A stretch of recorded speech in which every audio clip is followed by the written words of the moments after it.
You found the coolest place to be, the PlayStation collecting season. Come on, won't you stay with me? Welcome to the show. Gather around the boys and girls, collectors from around the world. Let's show the people what they need to know. Welcome to the show. Gonna talk to guests, only got the best. Gonna put their knowledge to the test. Gonna laugh and eat, gonna listen, treat, gonna show you things you've never seen. Gonna sing the song, gonna break it down, gonna rock this party all night long. So come on everybody, let me see you dance. Get yourself ready for one more chance. You found the coolest place to be, the PlayStation collecting season. Come on, won't you stay with me? Welcome to the show. Gather around the boys and girls, collectors from around the world. Let's show the people what they need to know. Welcome to the show. Welcome to the show. Welcome to the show. Welcome to the show. Hey. Good Welcome to the evening, show. everyone. What's going on, man? Welcome to the show, PlayStation Collectors Podcast, Season 3, Episode 41, which is just absolutely insane. I'm your host, Joe Red. And today, joining us, we have returning to the show, Mr. DStreet. How you doing, buddy? I'm doing great. Got a couple cool things. I went to it lately and upgraded the setup, as you may have seen, with a completely different view that you normally would see from me. But that's due that recently I upgraded my PC monitor to a Samsung Odyssey G9 OLED 49-inch Ooh, ultra wide. nice.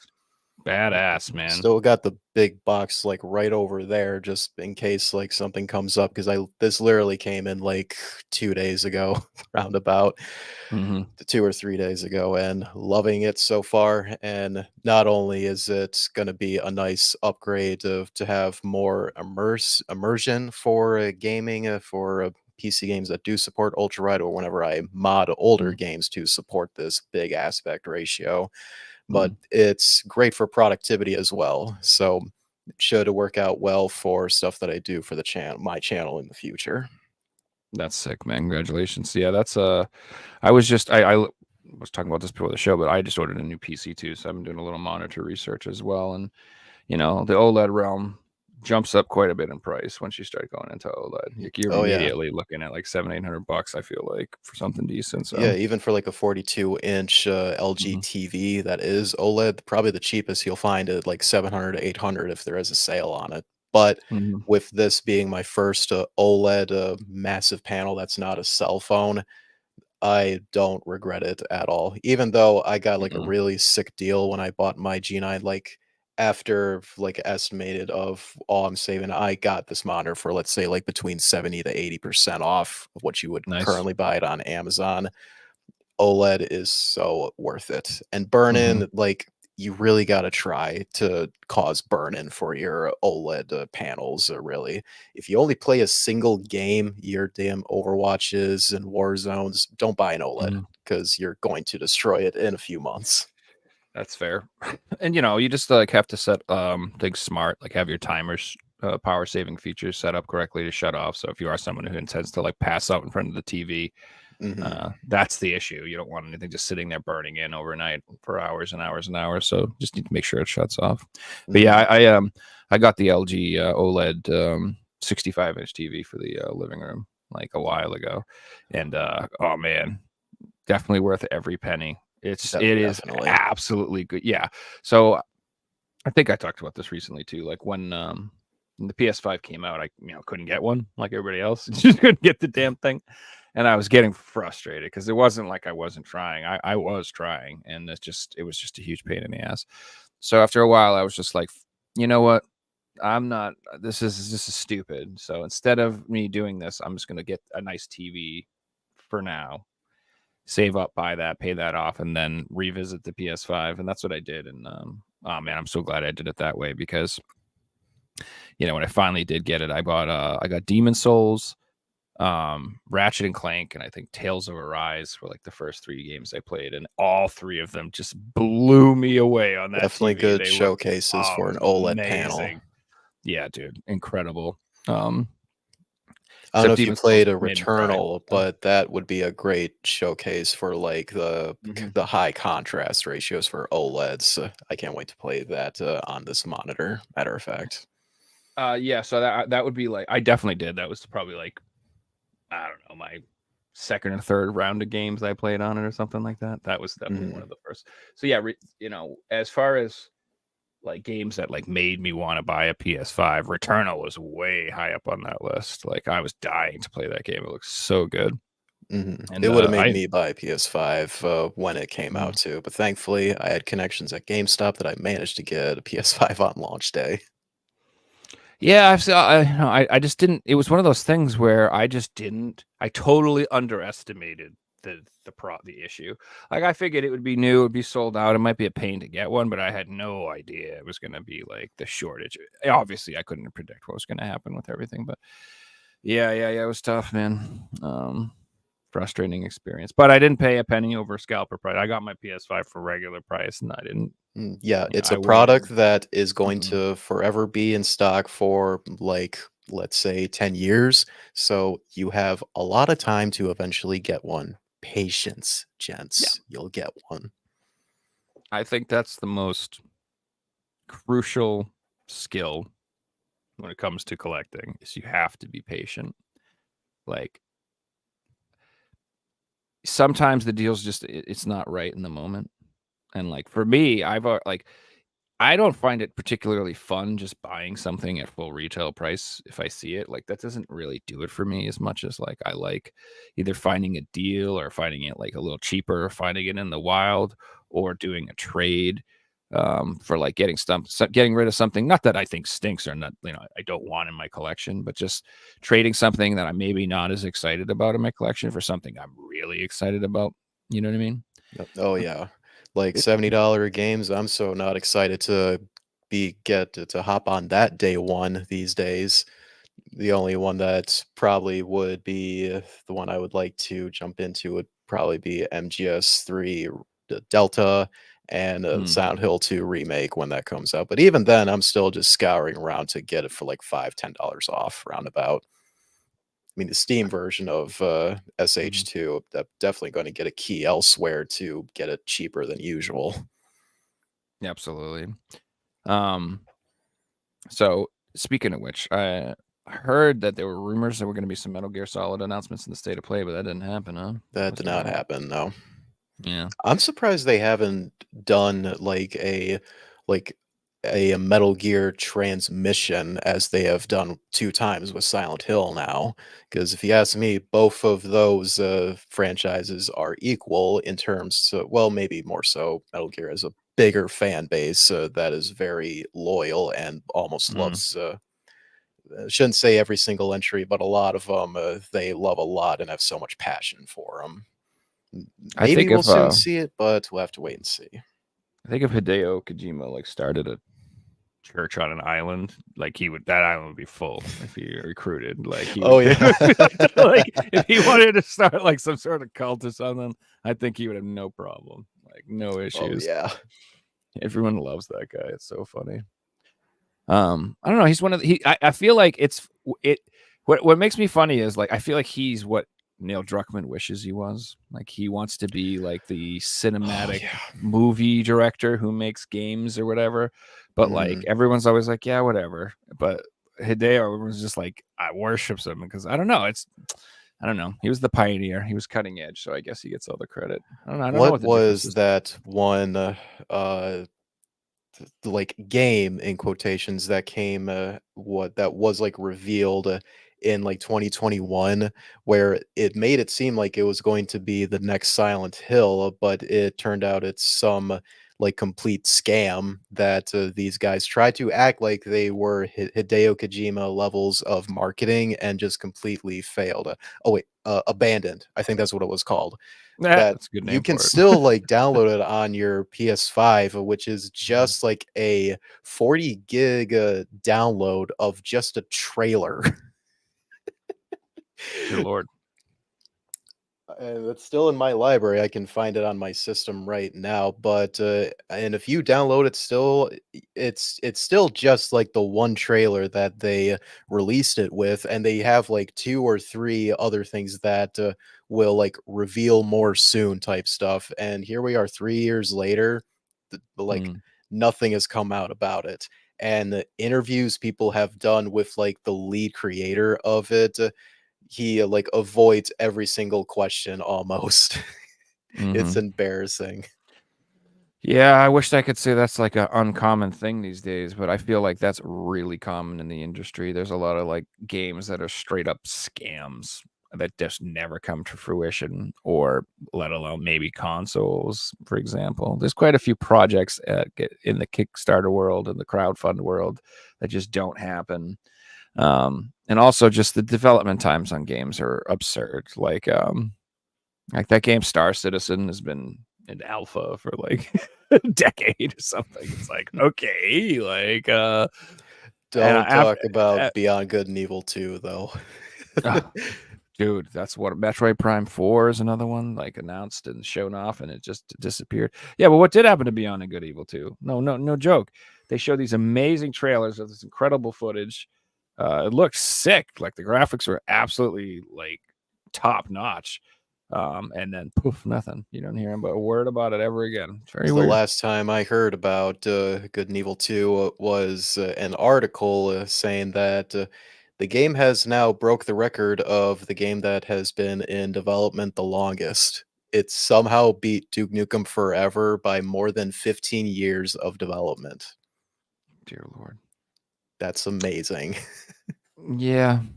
And then it'll be funny is it'll finally come out and it'll be like, it's a live service game. Buy the battle pass, because that's pretty much all we're getting these days. So Wouldn't be surprised from Ubisoft. oh, not at all. Like literally, it'll be just like all their other games. There'll be 4 versions of it. There'll be a $70 version, 100, 120, 150, the subscription fee, the whole 9 yards. And then the other thing too that really bums me out is that this new trend of paying more for a digital art book and a digital soundtrack and a digital this. And I'm just like, what? 48-hour early access. So the launch day is really like this day if you pay up for it. Why would I want to pay for a digital art? Like, couldn't I just Google image search the damn game? Yeah, I'll just search up the same exact art and just download it for free through Chrome or whatever browser I'm using. I just don't. It's dumb. I feel like people just misunderstand why you pay for things and what ownership means. Like, why would you pay for something that you don't own, that you have free access to without paying for it? It's just it's illogical. So I don't know. Not that it annoys me that they do that, but I prefer just like, I'm a simple man. Like, just charge me an extra $20. It put an actual art book in there and a soundtrack. That's it. I don't need anything else from a special edition, unless, if you want to go crazy and put statues and stuff like that, I'm cool with that. Like, I do like that stuff because, actually, I've been thinking about doing an episode on just statues, but I don't own any, so I need to recruit. I know you have quite a few, so that you were one of the reasons that I had this thought. But I've had other guests too. But yeah, I think that would be an interesting episode just to talk about some of the collectible statues and which ones are just out of this world expensive, and just to show them off because they are really cool. Yeah, even say like art you would probably get from companies like DStreet, Redbutton, of artists that have done their own work but have been inspired by like said IP, and they make unique art. That'd be cool to show off as well. Like I have a few Final Fantasy VII related ones that I got from Redbutton. They were just like basic posters, but the art that was on them, like my favorite was Genova when you would first see her when Sephiroth rips that thing off. That's like the most like the coolest and creepiest like full like body image of Genova in that tube that I ever seen. I was really glad that I got that I have to get it framed one of these days. That's sick. Yeah, I do like some. I don't like. I've talked this before too, but yeah, as time goes on, the more and more I'm into collecting, the more and more I'm into just like things other than games that are just gaming related are just Yeah, becoming more and more fascinating to me. So posters and statues and vi- little vinyls collectibles for and me. yeah, so that's a whole other animal that I'm afraid to go down that path It's because expensive. it's very expensive. They're pretty large too, but I do love them because you get the beautiful artwork and also the actual vinyls these days that they press, like the actual vinyls are so cool, like different colors and patterns. And I mean, they look amazing. Like that alone is worth it to me. They're just so cool looking. So, Yeah, and what also adds more to the value of them is just you're going out of your way to do all of this compared to if I just looked it up on YouTube for like the Silent mhm, Hill 1 soundtrack. The idea is like you went to like your shelf to pick out this massive thing right here. mhm, You open it up, it also has more unique artwork inside.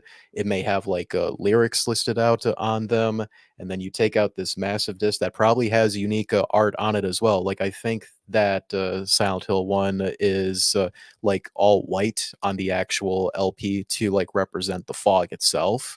that's cool. So they add like a lot of personality to like really like make it seem like an official product from said IP. Mhm. So there's a lot more into it. It that's more than just listening to the music with vinyl that makes it more worth the price. Oh yeah, and I bet a lot of them, you're running into the same issue with games as like if you don't open them right away, they end up being worth so much money you don't even want to open them. You're like, I will actually just Google this and listen to it. Oh yeah. Is it just becomes so much money, but then you don't get the quality of the sound and everything like that. So I get that. So yeah, I'm a CD man myself. So I I have a few started. CDs too.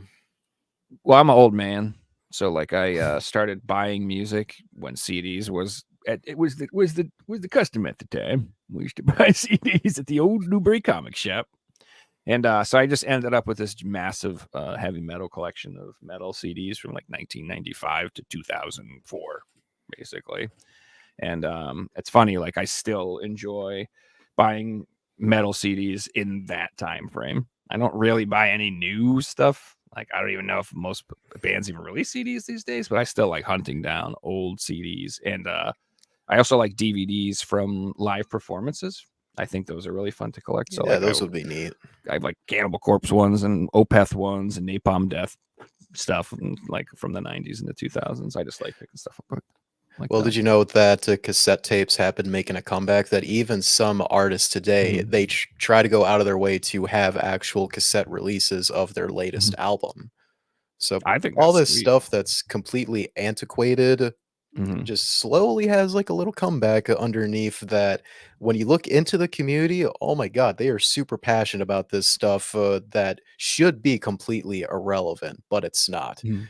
I mean, hell, you can't see it because it's super dark, but my Super Nintendo Mini is actually sitting on top a VHS and DVD combo unit, and there's like a whole Mhm. bin of VHS tapes that I got when I went to go clear things out of my grandmother's house, who was recently put into a retirement home. So don't Mhm. mind me; I will take all of this stuff here because, like, it's cool to revisit some of that stuff, but I don't see myself spending a lot of money on VHS stuff at all. No, so that it's so VH collecting is cool, but again, it's they're kind of large. They take up They are kind of space. large, yeah. Especially, if you want to collect like Titanic, it's like two VHSs. The Braveheart double things. Like I don't back in the day, um some movies, if they were too big, they came on two VHS cassettes, and like I don't know about like I can say for a fact that like I never watched the second Braveheart tape because it was depressing. I only watched the first tape. I only wanted to watch the first part where he just kicked everybody's asses. I didn't want to watch the second part where it doesn't go well for him. So The only VHS tape I want to get is Alien and Aliens, because that feels like a very authentic, unique experience. mhm. And the most expensive VHS tape I'll buy is when I get the Fire Emblem Thracia Deluxe Edition that's exclusive to Japan. I mean, Never heard of it. Thracia 776, aka Fire Emblem 5, was Mhm. the very last physical Super Famicom cart that released in January of 2000. Let that God date dang. sink in for stuff that was coming out. That's like of like 11 months before the PS2 came out, and here Mhm. Nintendo is releasing a like a big title for the Super Famicom. That's Mm. insane. So therefore, it is the worst selling game in that series, and a very, very rare cart that they also made a deluxe edition prior to like a normal release for it, because it originally was released in like the Nintendo Power booth carts, where you would take like this a writable Super Famicom cart, put it in these booths, and you can like pay to put a game on there, and that's how Thracia first came Yep. out. I That was remember really that. neat at the time and very Mhm. popular for Japan. Well, they also released like this deluxe edition of Thracia 776 that has like two plushies in it, a VHS tape, which is actually a documentary of the series at that point, which is really fascinating. And Hmm. someone in the FE community did do a full translation of that and voiced over it in English too. So thankfully, that is fully preserved online and for English speaking fans as well. But yeah, by the time I buy that, that will be the most expensive VHS tape I'll ever own.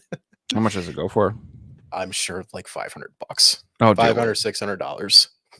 Yeah, that's like I maybe we should get a VHS collector on here. You'd be shocked at how much some of those things are worth.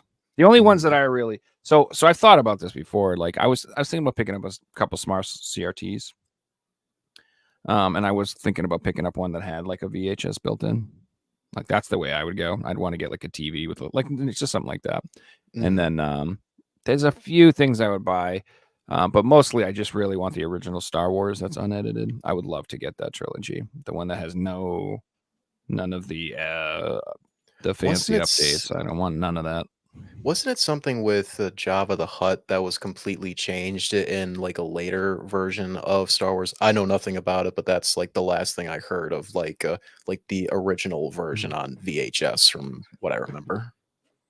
So they added an extra scene where there was a deleted scene in New Hope where Han Solo talks to Jabba the Hutt, and in the original scene, Jabba the Hutt is just like this big fat dude in a vest, kind of looks like Dom DeLuise walking around, and that version is out there, and that was the original deleted scene, and that's not in the original movie. It just was never included, but they added that scene into the updated version, and then they made it CG. They added CG Jabba the Hutt, and let me tell you, I feel like all the CG looks like it in those movies that they added. Like at the time, it was like, oh, that looks cool, but it did not age well at all. Same And thing with the the small prequels. CRT TVs would have really Oh like my hide how bad the CG really looked for us back then. But nowadays, if you watch it on something like that, oh, you will see everything. True, exactly. So I watched in the prequels I watched in the second one there, Clone Wars or whatever. That whole scene at the end where they're in the arena fighting all of the monsters, those creatures or whatever. You know, they have the little crab dude, and I don't know what what I'm talking about. Those 3 months. It looks terrible. I think it looks so bad. I'm like, Honestly, oh, I don't because I don't like Star Wars at all. But I know. since this like 3 pack of the original movies, whatever, was in the bin that I got, it's like Mhm, maybe I'll try it again. It'll be like the third or fourth time I try like watching these movies again to see if I care at all. But mhm. now that it's a VHS version, let's see if I can appreciate the original experience, let's say. I mean, I could see a lot of people saying they like a lot of the improvements that were added, and a lot of them are fine. But I just, you know, I think it would be they should offer the option to watch the originals, because that's what I just grew up watching. Like that's what I had on VHS tape, taped off at HBO, wherever the hell I had it, because I didn't own the real one. Everything I owned was taped off of TV somehow or something. So like that's just what I'm used to. That's what I remember seeing. Like I just would like that version to be preserved and at least be available. So anyway, that would be cool. So, but I don't want to get in, VHS. It just gets out of hand. My little brother at one point, he had like, God, thousands of them. It's funny. Like he went through the collecting thing like earlier than most people I know. He had all of our childhood games, and he built up a massive collection like years before it was popular. And he also had a huge VHS collection, which I think he sold most of it. But yeah, so right now I'm just sticking to games, CDs, and DVDs, and let's call it Games there for now. will always be the main focus for me, and stuff like CDs and vinyls. Like if it's based on a game that I absolutely love, then that's Mm, when I would invest in stuff like that. Won't go crazy mm, into those fields, but they're still mhm. pretty neat for what they are, though. Yeah, and I always I'm not against collector's editions. I don't buy them often because of space issues. It's like I try to Mhm. explain to people. I'm like, I don't dislike them. Like if I had a ton of space and money, I would have a freaking museum in my house with every cool collector's edition you can imagine. But unfortunately have to live within reasonable limitations and expectations of what I can afford and what I can display. So You know, it's a space issue Mhm. when like a year or two later, the same collector's edition like starts going on a big sale at like all of the sellers, and after that they're never in stock again. Like Mhm. I recently saw the Horizon Forbidden West collector's edition just got like a big sale. I think it was on Best Buy's website, because they're probably just Mm. sitting on a massive stack of them in boxes in their warehouses that they want to clear out because it's taking up Mhm. so much space and no one's buying them. Yeah, that's they have the SpongeBob Battle for Bikini Bottom one on sale, marked down from $150 to like $39.99. So if anybody wants the SpongeBob statue, go get it now while you can.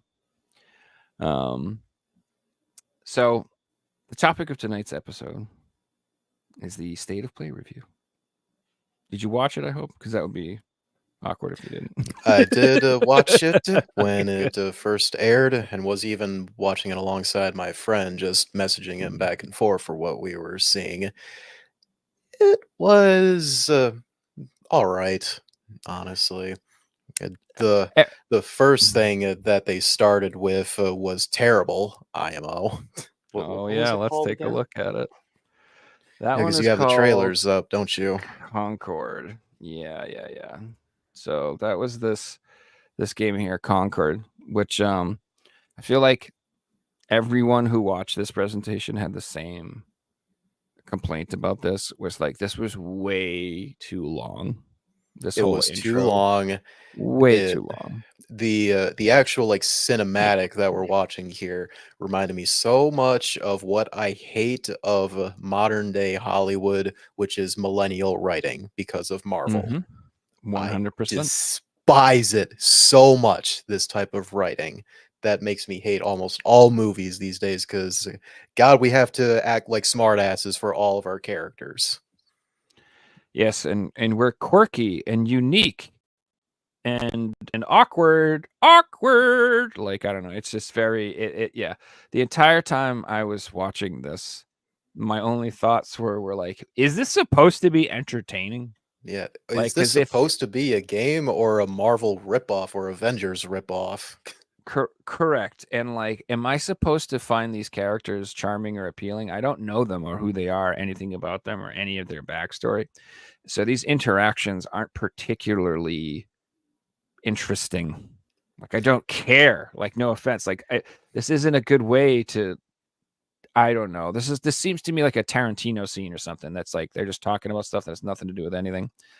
I Mhm. don't know. This did not do it for me at all. Like the whole cinematic, how long it took, and the actual game itself, just really disappointing when they actually showed Yeah, it was. the That was whole just how I time felt. of So during the cinematic, I was just confused, like, what exactly type of game is this supposed to be from all of this? Is this also, I supposed feel to like be a Redfall thing, a of Overwatch thing, which, spoiler warning, that's exactly what it is. mhm. Just confusing of what it's supposed to be. Yeah, and then the character design. This looks like just so generic to me, like you said, for like the modern day millennial. Like this looks to be like just Overwatch and Apex Legends and Fortnite just all into one big mush thing. Like it doesn't, I don't know, it doesn't look very unique at No. all to me. So yeah, I don't know.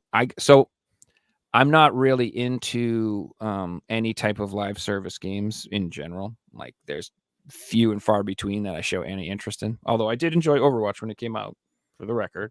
I Yeah, liked same for a Overwatch. little bit until I Same got here. bored with it fast. Yeah, after a while it lost its charm or whatever. But yeah, I just I'm not the market for these games. So in I will just, start off by saying I would most likely not buy any games like this, regardless of how cool the trailer looked. So Mhm. I don't know, but this doesn't do it for me. So I don't know. It's kind of sad that like before Overwatch 1 came out, it was like a breath of fresh air compared to all like like multiplayer games that we got where everything was Mhm. just COD ripoffs, realistic Yep. looking, and they all were just boring and died off really fast. So Overwatch at the time was a big breath of fresh air. Mhm. Nowadays, it's just something that's like, oh, cool, that's gonna die out fast, Mhm. and it's clearly a ripoff of that. And that thing it's ripping off, it has a fan base that really hates it. So I can't speak for everybody else, but to me, I've had too many bad experience with a few live service games that I've played, and I don't like the way they see these games. Like they're constantly tweaking them and messing with them. You know what I mean? So even if you like a game the way it is, they're going to ruin it at some point. Like they're going to Mhm. ruin it. Like that just constantly happens, whether it's they add new heroes that change the meta, or they nerf your hero because they think your hero is too strong, or they just nerf one ability on your hero that ruins it for you, or they, you know, change the way monetization works, or add this or do that. There's always messing with the game. And so I don't like that experience either, because it's like you're either unhappy or you're happy, and you're gonna be unhappy. You're never gonna stay happy. It's like impossible. No. It's just they're gonna keep messing with it until you don't like it anymore. And then the new modern trend is they literally will just ruin everything Jesus. and they erase the old game. Like you can't Mhm. even play the original Overwatch anymore. It's gone. Like what the No, heck is when the that? second game came out, they instantly killed the first game. Like, be damned if you paid money for the first Crazy. game, they took it away from you just like that. There were It so just many other issues Overwatch 2 had that, looking back on it, like, that was so funny for how much of a disaster it was, and thank God I want nothing to do with it. It was just so funny to just be on the back here and just watch the Mhm. chaos ensue. But, Yeah. yeah, that was the game. Did it look like a game, everyone? I don't think it looked like a game, honestly. So that was just the cinematic trailer. At the end, they did show some gameplay, and the gameplay looked like a slower, more awkward version of Overwatch. Overwatch, Valorant, it's those Yeah. types of, like, heroes, versus heroes shooter, and I Mhm. believe they said it was, like, 5v5, too, so that's already, like, less players than Overwatch, and I think No, Valorant. Overwatch is 5v5 now. They've nerfed it. Oh, it is? I didn't know that. Yeah, they changed. It used to be 6v6, but now it's 5v5. And at the end of that cinematic trailer, it did say that like pre-orders are available. So this is a game people have to pay for, Mhm. and I am predicting it right now. This game is going to have, let's say, max 5,000 people playing it on launch day, and Mhm. it'll be in the hundreds the next week. I agree.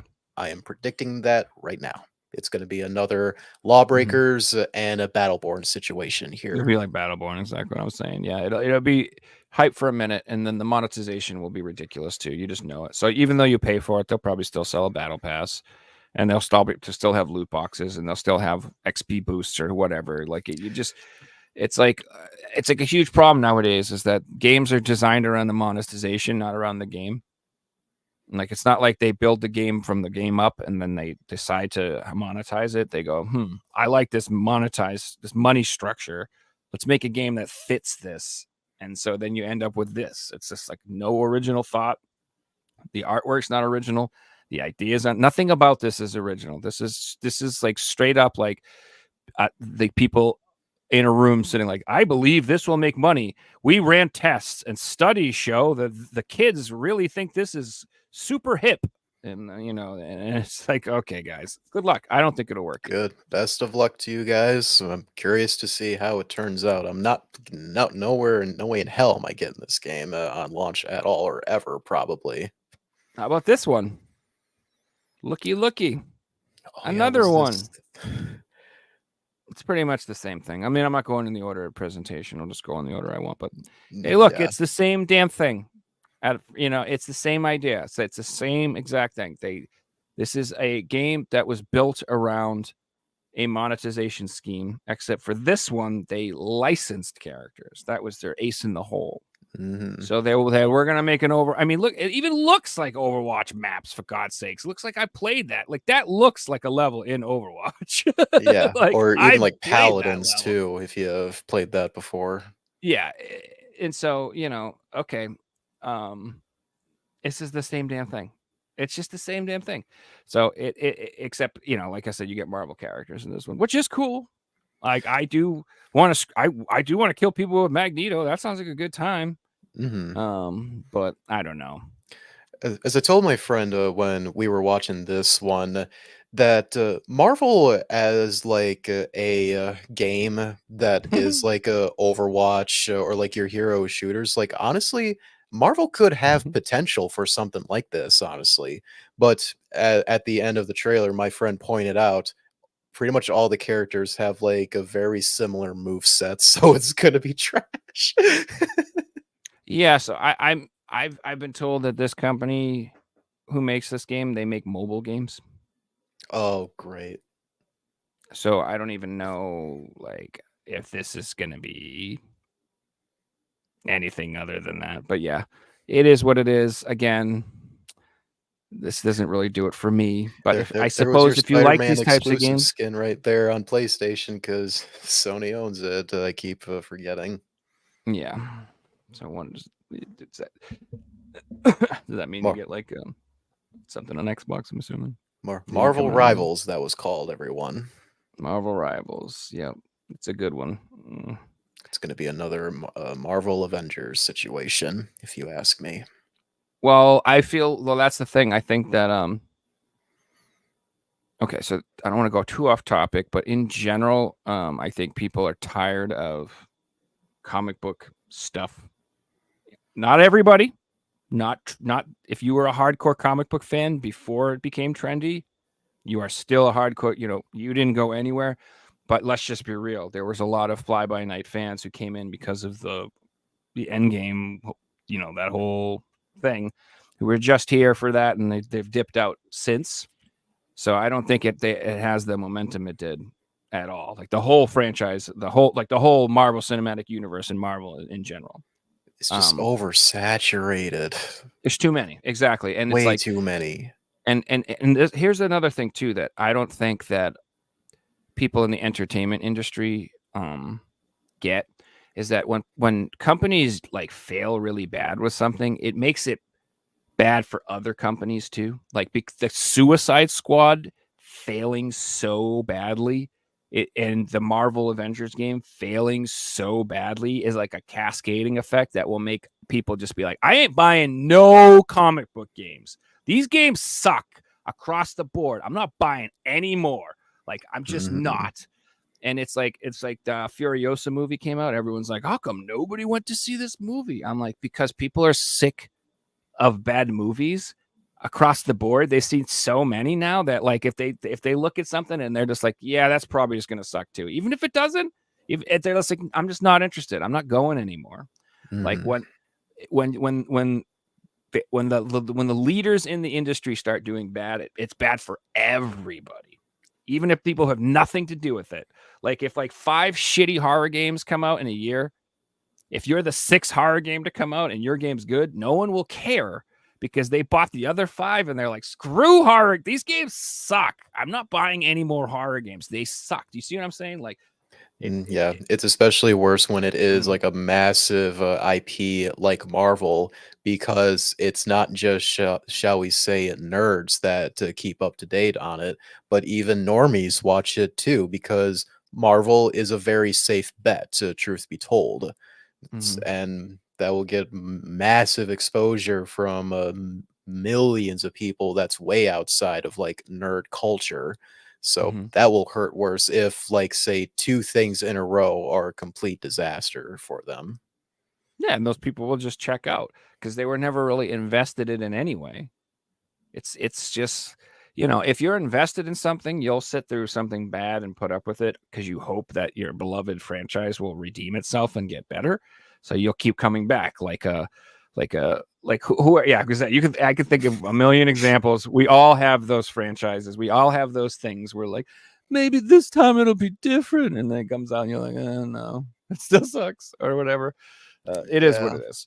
But Hmm. if you're not invested, if you're like I saw this one thing that was popular. Like I liked Game of Thrones and I watched 5 seasons, but I never read the books. I don't really care. And I'm not trying to say it's like if you're not invested, you'll just drop it and move on with your life.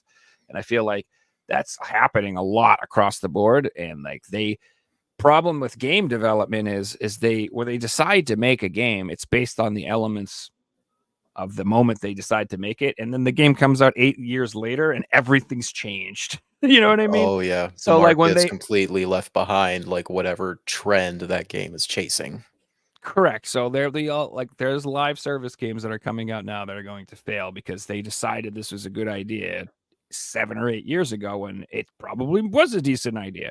But now people are so sick of that stuff's just like bombing across the board. And it's like, what are you gonna do? Like you're screwed. Like they're Hmm. invested, time sunk, money sunk. It's coming out, baby. It is what it is. So I don't know. That's a problem though.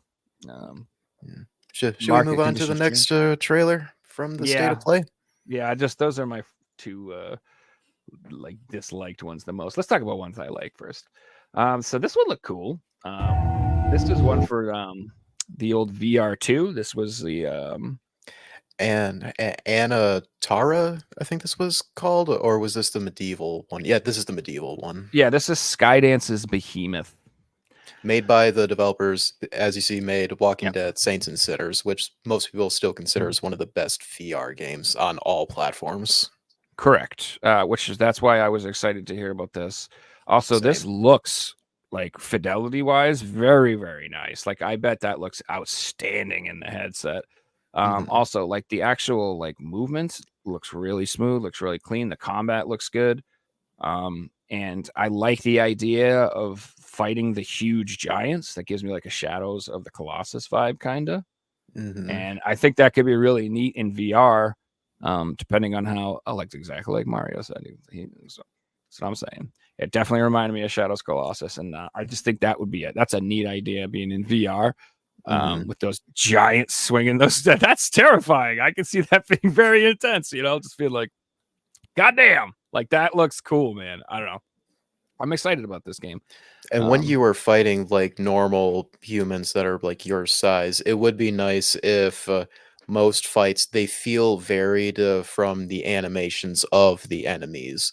So that way that you don't realize they are not doing like the same exact like vertical slice constantly. So it will keep feeling like it very engaging and feel more immersive in VR, especially. yeah, and I love man. So like nobody's ever happy. So you got people like me and people who are VR fans who are like, man, they're not showing enough VR stuff at these events. And then you have everybody else who's like, stupid VR games. Shut up, you dumb VR. I don't want anything to do with this. Yeah. It's like Hey, half the there's a people are reason mad, half Sony the people stopped are not mad. manufacturing the VR2 because it ain't selling at all. It's way too expensive, man. Yeah, Like too no, expensive, and there's no content, no exclusive content in there to make you want to buy it. there's a couple things, but even if there are a couple things, they're not advertised. Nobody No. knows. It's Why not is like Half-Life Alex still not on there? I don't know. Like, I don't even know. if I like didn't get like a good deal on my VR2 back then, if Half-Life Alex was announced for it's like I will Mhm. like pay full price for the VR2 just to play Half-Life Alyx again.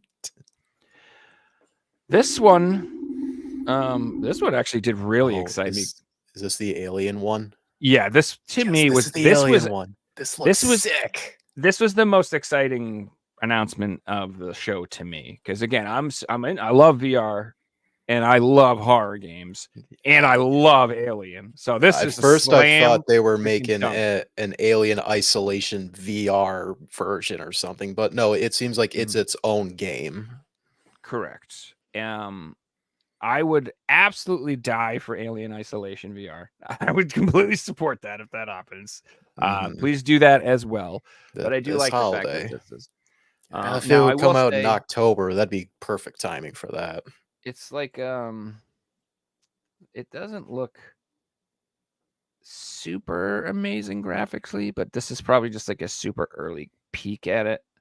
And the fidelity will get a little bit better. But like if you look, like that looks nice, but like the alien itself, that looks nice.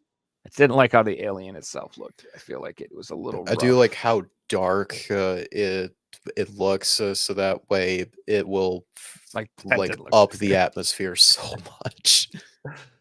But yes, I am extremely excited about this. And the title is just Alien, right? So there's only going to be one xenomorph, I'm guessing. I don't know because that scene with the eggs had a few eggs there, but I don't know. It just says rogue incursion. You know, who knows at this point?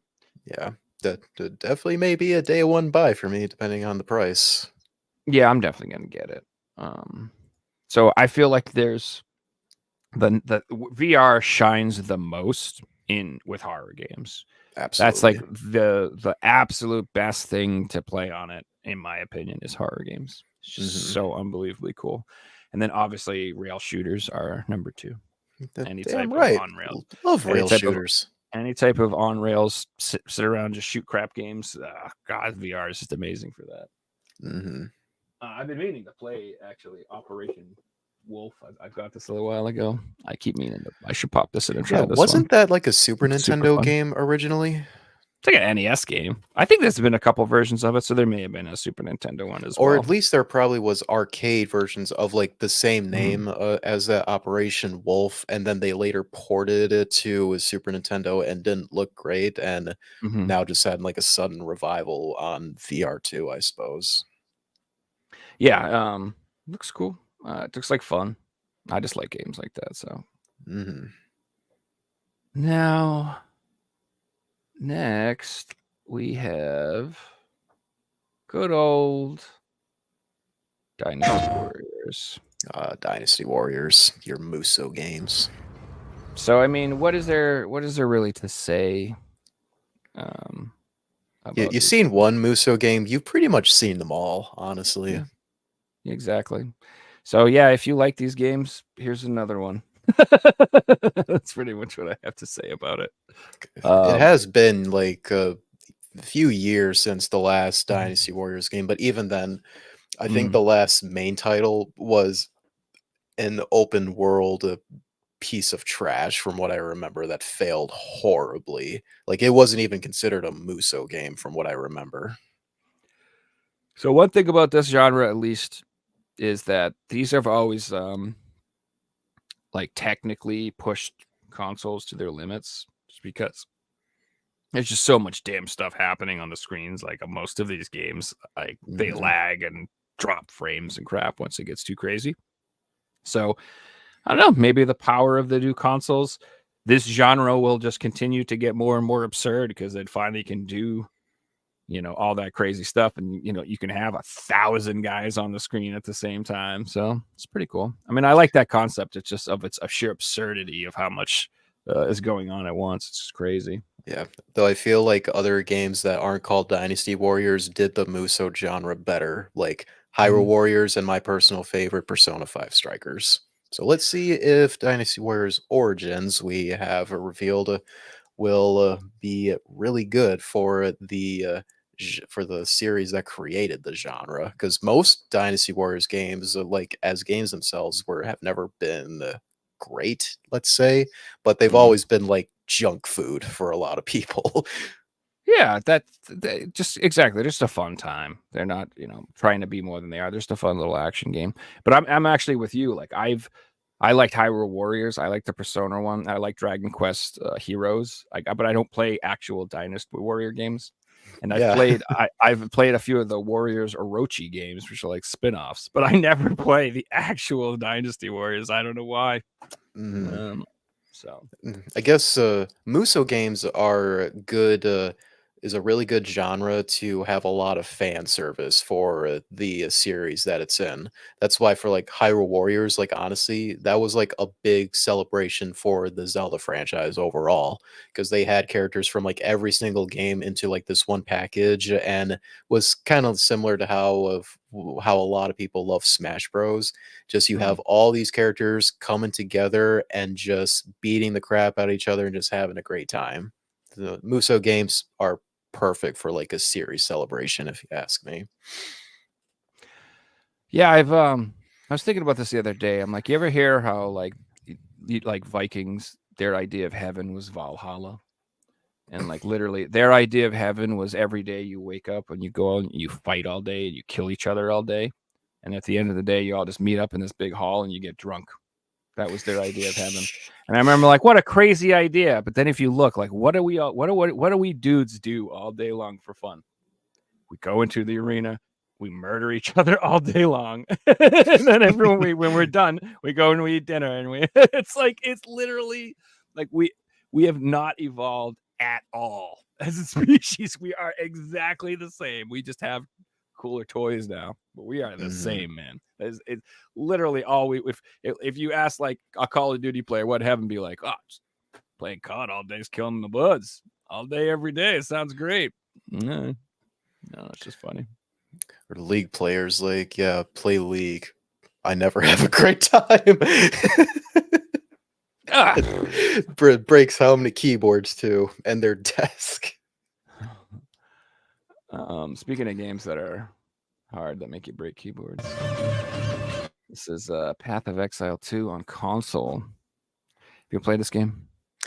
I know of Path of Exile. I've never played it because when I see gameplay of it, it reminds me of Diablo, and therefore, yeah, don't really feel these types of games at all. But for what Path of Exile 2 is doing, it's really, really nice because it's going to be cross-play, cross progression. So whatever progress you make on PS5, you can have the same exact on PC or wherever you play it at. And admittedly, this one does look really fun, and they made a big deal during like this trailer here that it supports couch co-op. When was the last time you heard a game having couch co-op that wasn't an indie game? I mean, Diablo 3 had couch co-op on PS4. And that was how many years ago? I don't want to think about that, DStreet. It was 2 years ago in my mind, okay? Gosh, like the fact that things happened in 2014, that's a decade ago, like makes me ill. Makes me ill to my sick. I'm like, I can't believe it's so long. But yeah, my friend that I was watching the State of Play with, he brought up to me, he's like, my God, I've recently been playing Path of Exile 1, and he's put like, I think he said almost like 200 hours into it recently. So it is a very, very, very good game. I've played it a little bit, but I'm not super hardcore or anything. It's what I like about Path of Exile, which I hope they kind of keep it the same way, is it's like unabashedly complicated. Like you open up the skill tree in that game, and it's just insane. It's massive, and it is, and it's one of those things where it's like you cannot do everything. You have to choose. You have to plan your build, and you have to build a character with like some actual thought to it, and a strategy and like a plan in mind. And I thought that's cool. It's like really, it's very, it makes me feel like I'm actually role playing a little bit, like I'm actually playing a hard game. Like I don't like things that are too easy. And I know that everyone's like accessibility. We should make it so everybody can play. And I'm like, I understand that, but that makes it less fun for me when I'm playing a game that I'm like, is this a game for dummies? Like if I'm, you know what I mean? Like any game, like I said, I hate games that just act like I've never played a game before ever. It's like Yeah, you can Kingdom Hearts comes to mind for me. move left and right with the analog stick. I'm like, I can't even believe you're saying this. It's like, why are you doing this? Most of the Zelda games for the first few hours too is terrible for repeat playthroughs. Oh God, that is the worst. Yeah, and then my girlfriend, she just started a new file on Dragon Quest Builders, and it's like, God, you got to go through like 20, 30 minutes of intro garbage before you can actually play the game. And It's like that most could be devs need to consider like for like when a tutorial like comes up, just press a single button to just skip ahead instantly. Yeah, agreed. Like there should always be an option. Maybe not the first time if they can identify it, but if you've beaten the game, you're playing it at least a second time. Like it should obviously let you skip that stuff because Mhm. it's just it can be like, oh man, it's tough to go if you want to replay a game if you know you have to sit through 45 minutes of garbage. Yeah, this trailer of Exile 2 was like, can really tell it is a game that is really deep with its gameplay, which I too really appreciate when we get games that are like that. And even then, if these games are complex, I even see people who aren't like serious gamers or even are like new that are now getting into the hobby. They adjust to these games fairly quickly too. So it just depends on who you ask if they think it's complex or not at the end of the day. There's the skill tree. That's what I'm talking about. Look at Oh that. my God. It looks like the Milky Way. It's insane, dude. Yeah, dude. Look at that. That's what I'm saying. Like, now this is a game made by Insane. nerds, and they with no apologies. They're like, no. You figure it out, bros. Like, so that's what I'm talking about. Like, I like that. When I open that up and I'm like, well, goddamn. And also it's That nice. heavily encourages replayability right Well, there. exactly. And it also makes it very clear right away that like you should not be trying to do everything. You need to just build and try again. So like some games, like I've said this, I'm so stupid. Like the first time I played Skyrim, I tried to be a warrior with a one-handed sword who was also good with a two-handed sword, who was also really good with magic, who was also a good thief, who was also a werewolf, who was also a vampire, who was also a rebel, who was all I tried to do like everything, you know what I mean, on one character because I was like, I don't know, it's just that that's how you're supposed that's not how you're supposed to play the game. No, You're supposed that's to play the even game then, like you 5, won't be 6 able times. to max out like in every single No. field. You literally can't. Which that's when I got mad because it's like, for example, you can't be a vampire and a werewolf, or you can be one or the other. Like you can't be both.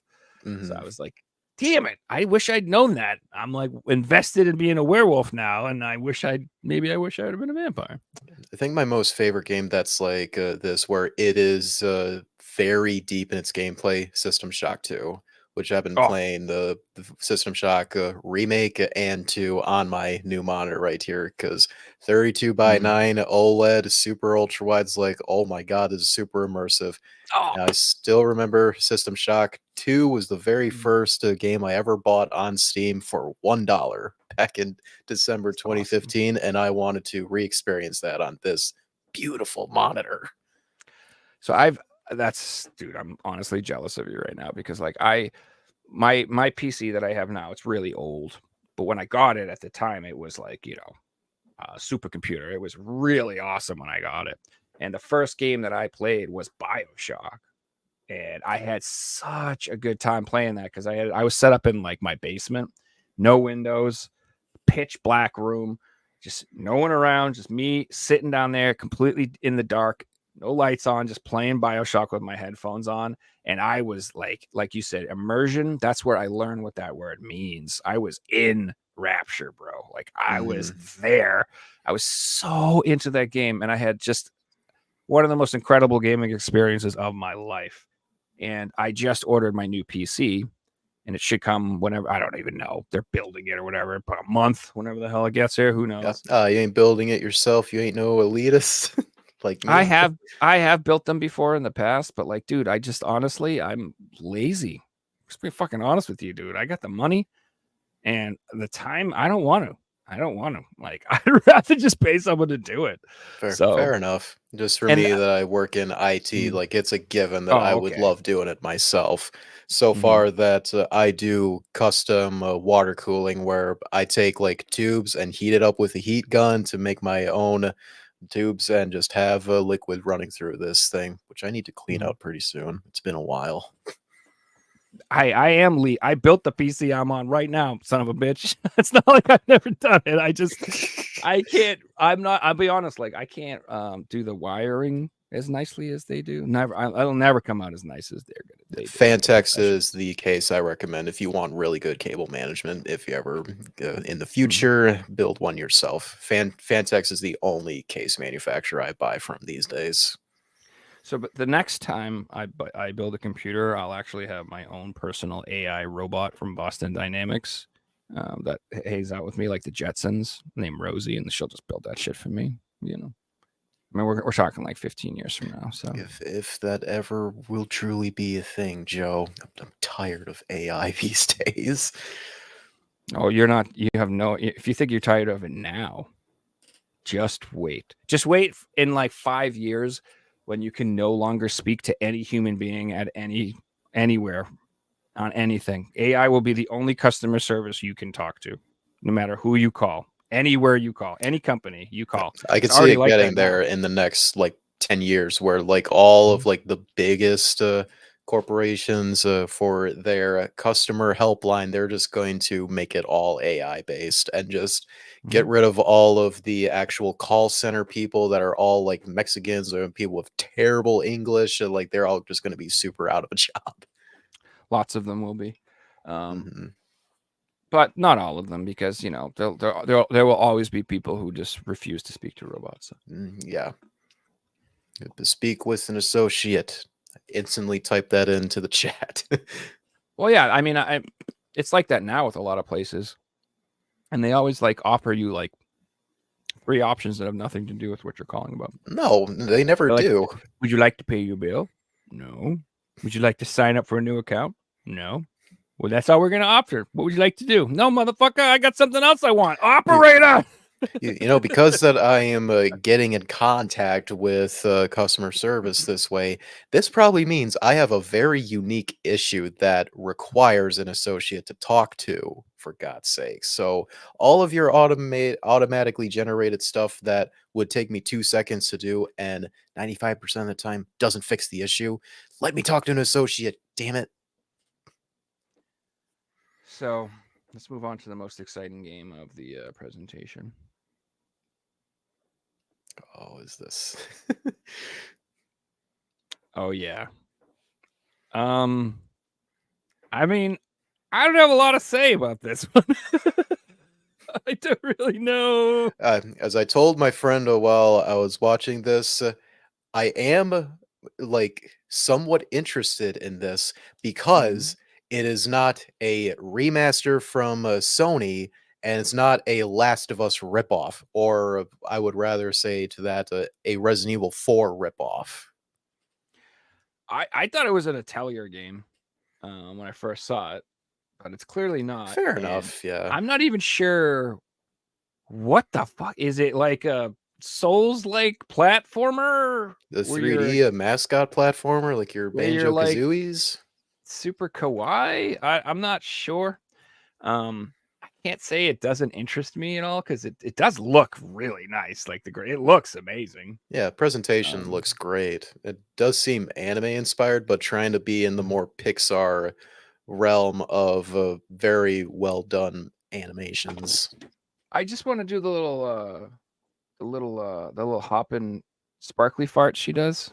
You know what I'm talking about? Did you see this part? Like, watch her. She hops. She farts sparkles, and it makes her hop. Ready? Well, there it goes. Oh, she got to do it. Come on. Come on. Don't make me look like a crazy person. I know she does it. So it's like you jump and then you do this little fart and you fart sparkles and then you kind of float. Looks like dope The gameplay. walking animation looks super There she sick. goes. You see? There she goes. There it is. You see what I'm saying? I want to sparkle farts. And she turns into Nekos. Yeah, Hmm. she turns into a cat with a handkerchief on its head, fucking something. It Don't looks know like a what's going very on here. kawaii version of the Goodbye. Monster Hunter cat. Yeah, it's I don't know. This is one of those games where I kind of want to play it myself, but I don't want to buy it. So what I'll do is I'll buy it for my girlfriend, Well, I'm gonna buy it when it's like $20-$30. and then if she doesn't play it, I suppose I'll buy it just because I bought it. You know what I'm saying? But I didn't buy it for me. Mm. But I'm just gonna But be honest but with I would you. have to see like actual gameplay of this before I really get sold on it, though. Because if it Dude, is like a 3D mascot platformer like Banjo Kazooie, then I'm all for games like that. That's one of my favorite genres. may I remind you of the sparkle farts one more time? I mean, I don't know what else you need to be sold on. Like, what other mechanic does a game need? Like, if The Last of Us 2, if Joel could sparkle fart, I would have bought that immediately, day one. If I'm just saying, like, look at that, right? Boom, look at that, boom. I don't know. They had to I'm show it off sold. 3 times. They were really proud of that platform mechanic. Well, they knew that people like me would really appreciate the old sparkle farts. So yeah. Anyway, that's that game. Looks like a good one. Mm. What else? So then we had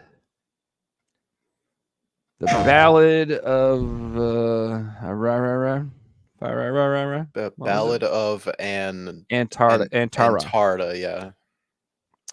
So this looks good. This looks good. I mean, it looks like a Souls like. At first, I thought it was either a Sekiro remaster or sequel, but then I remembered I didn't see a From Software name. So I just think it's so I don't know. Is that like your kid on your back? Is he always on your back? Because does that mean like as you dodge, like if there'll be a huge monster and he's trying to punch you in the face, and like the punch is coming in and you just kind of move out of the way and it just punches your kid in the face instead? It's right in the face. Mm. It's just like I don't know if I can handle that if the whole game is like my kid on my back getting his ass beat. I'm like, I'm sorry, bro. Or could this be the next Team Eco inspired game? Seeing like the main character and that kid on his back. It seems like a character design that Team Eco would make. That's fair. And it looks like that's only one of the characters. You can be all these other characters too. But I don't know. I think the graphics look outstanding. Gameplay looks Mhm. pretty good. And if The it art is style, your it's weird, but that's all right. if the gameplay is like your Souls like or a DMC inspired combat, I'm all for it. Yeah. So this one again, I'd probably have to see a little bit more of the actual game, but I'm intrigued by this one. I thought this one was a cool looking game. Hmm. And good old fashioned Monster Hunter Wilds. How do you feel about these games? I would say like I do like Monster Hunter, but admittedly I have only played maybe like 12 hours overall of this series. I really do like them for what they are, but it's one of those games where if I want to play it, it has to be the only thing I want to play for like an entire month, probably. Mm. But Wilds, though, does look pretty nice. It is basically the sequel to Worlds, which I think is still Capcom's most successful video game they've ever made. Oh, no kidding. Yeah. If you look up sales, like I'm sure it is their best-selling game of all time still. That's sick. So yeah, I'm intrigued by these. I've only played a little bit of these games, and I know there's like a bunch of them. I have them on the 3DS, and I always like them. I think Mhm. I always felt they would kind of remind me of like World of Warcraft Light. Is the way I described it, where it's like you're like doing like fighting bosses and stuff with your teammates, but instead of doing it with 30 people or 40 people or 20 or whatever, you're doing it with like 4 or 5 people. Mhm. More like raid instances or dungeons or something. And even other series that are clearly inspired by Monster Hunter, like one that instantly comes to mind, God Eater. I'm a big fan of those too.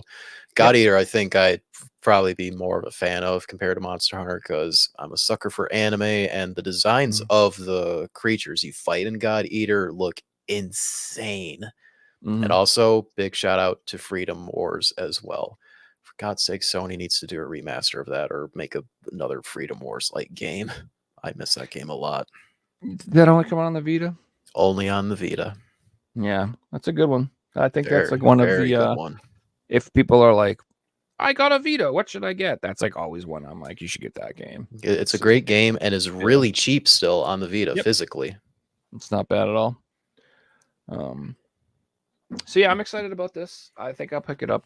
I'll probably wait till it's on sale, just because I'm not a huge Monster Hunter guy. And I also want to have friends to play with it at the time too. And I know I have one other friend. He's a big Monster Hunter fanatic, and I would definitely want to play this with him. That's exactly what I was just gonna say. Is like I will probably wait for it's on sale, or I'll wait till a couple of my friends play it at the same time, and then I'll just hop on the train with them when they play it, because it will be super fun to play with friends for sure. And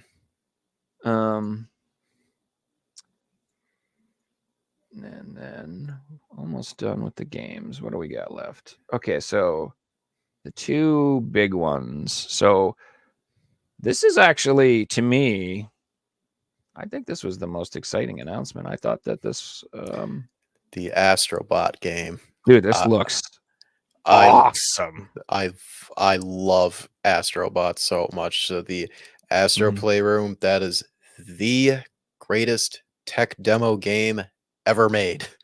Definitely top 5 launch games ever made. It did exactly what a launch title was supposed to do for a system. On top of that, it's just such fan service for PlayStation if you're a fan of the brand. Oh yeah. That's one of the things that I liked about this ad is if you look, there's like a bunch of little Easter eggs in it, little characters and items from other games and little references to other games, which is a lot of fun. And then just in this, man, it just looks fun. I don't know how else to describe it. It just looks like a fun ass game. Like, it's like the same thing it's like a Ratchet and Clank game. You just know it's going to be a good time. Absolute good time. Yeah, so I'm very excited about this one. I like platformers a lot. And I feel like, Nintendo is so good at making games like this, and Sony needs to make more like this. So I'm glad that they're doing that and they're putting a little effort into it. So that's why they have a team Osobi, I think that's the name of the studio that does all the Astro stuff. They've done it since the original like Playroom on the PS4. Then that was a launch like title in quotations. I think that was their very first game ever too. All I know is I'm so excited. That was Nathan Drake and Journey. I don't know what that is, but Rapper the Rapper. Yeah, that's what I'm saying. Like, it's so fun. So yeah, I gotta say, I think this is the one I'm most looking forward to. This was top 3 in the overall state of play IMO. Oh yeah, there's that's like a Donkey Kong to me. Like, yeah, this looks so sick. Sony's console for hardcore. I mean, yeah, but that doesn't mean you have to abandon the fun market too. I don't know. Never forget Japan Studio. They were the ones that made the most creative Sony exclusives. Dude, look at how good this looks, though. Goodness. And this is just on a crappy, stream on the OLED in 4K. It's gonna look. There's your Kratos. Oh God, is it gonna look good? Aladdin. So yeah, Star Wars. It just looks dope. Where are the Stellar Blade clones? And they're coming right there. Killer. You could pick out some like old PlayStation accessories. I saw the multi-tap was in there, so you could just like pause on that frame right there and just pick out some PlayStation hardware history in there. So he says, "Where are the Stellar Blade clones?" And they're coming. So do you know how like Dark Souls blew up, and then like over the next 5 years we got like 50 Dark Souls clones? Now that Stellar Blade was like the #1 selling game for a month, people like, the titties are back on the menu, boys. It's gonna be, and I think that's what we need as a culture. Honestly, like, I do not like Puritan. I don't like this weird, censorship, morality police thing going on we have. And like the best way to deal with that is just go the opposite direction when people complain. When they're like, I don't like that there's boobies in this game. I'd be like, cool. Next game, give the characters 3 tits and make them triple D's. Make it even more ridiculous. And then if they complain about that, put 3 tits on the front and then 3 tits on the back. Until we banish them until they find the next community they want to bitch about. Yes. So they're just like, every time I open my mouth, these losers do make it worse. I'm just going to leave. I give up. Like, that's it. Just make them give up. They just want to find something to promote their political view, whatever it is, That's always what it is. You remember Anita Sarkeesian? Exactly. That's exactly what happened.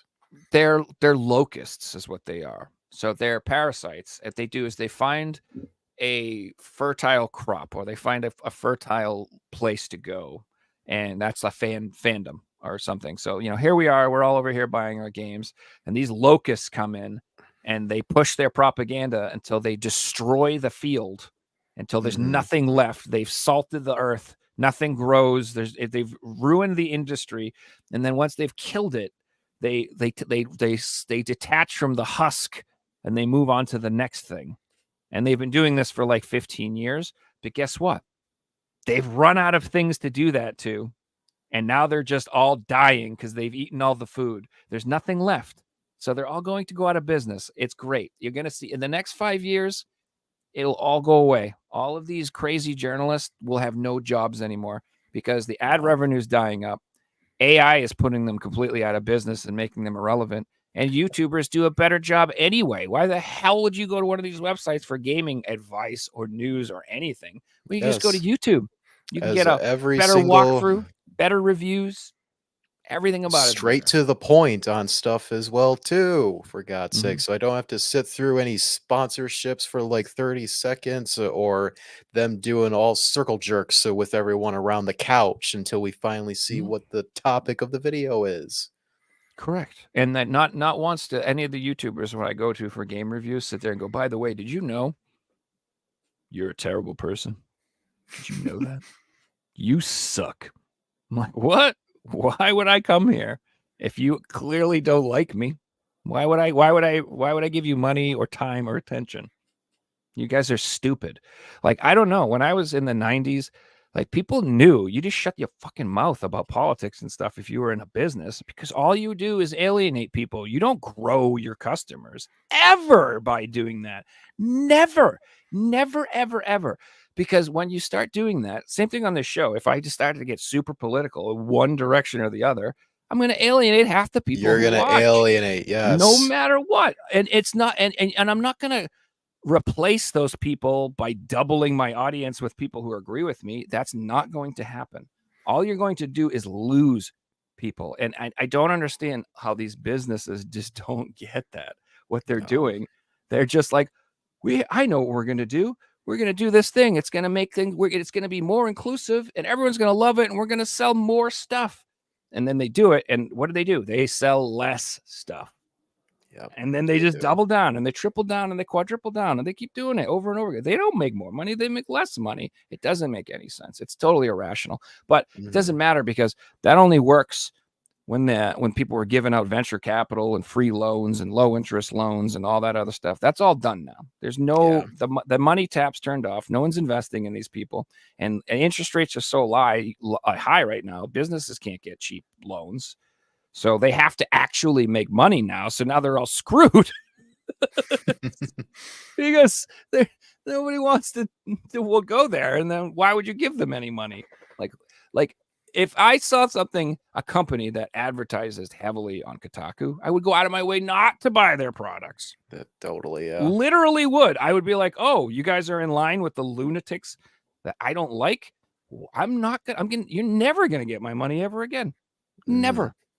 So Kotaku's only gonna be able to sell ads for cat food and adult toys. That's the only thing they'll be able to sell. That's the only thing. That's the only people who go to their websites is women who have no husbands and lots of cats. That's the only people going to read that shit anyway. That's all you're going to sell: cat food and dildos. So enjoy your future there. Anyway, let's talk about the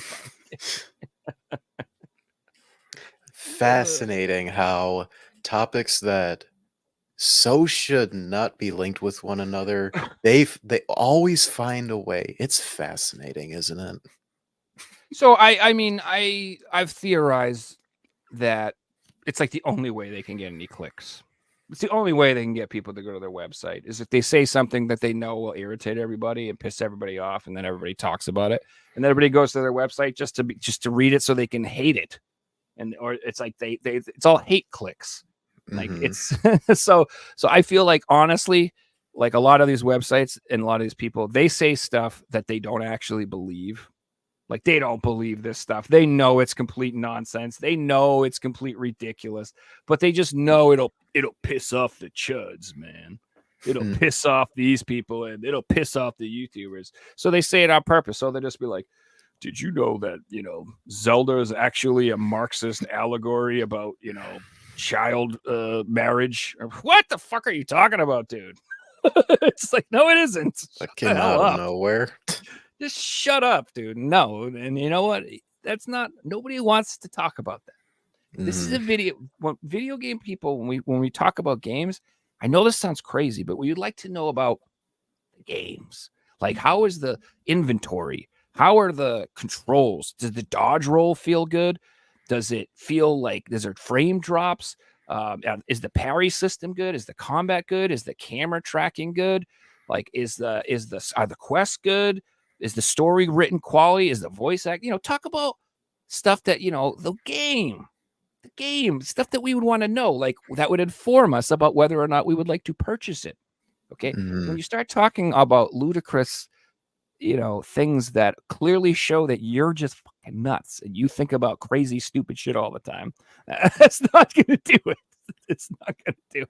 And when people realize that about you, they instantly realize you are flat out fake, dude. Yeah, in this hobby. Yeah, correct. And you don't probably play games. That's all I think. If you write a game review and it's about everything but the game, I'm like, you didn't play the game.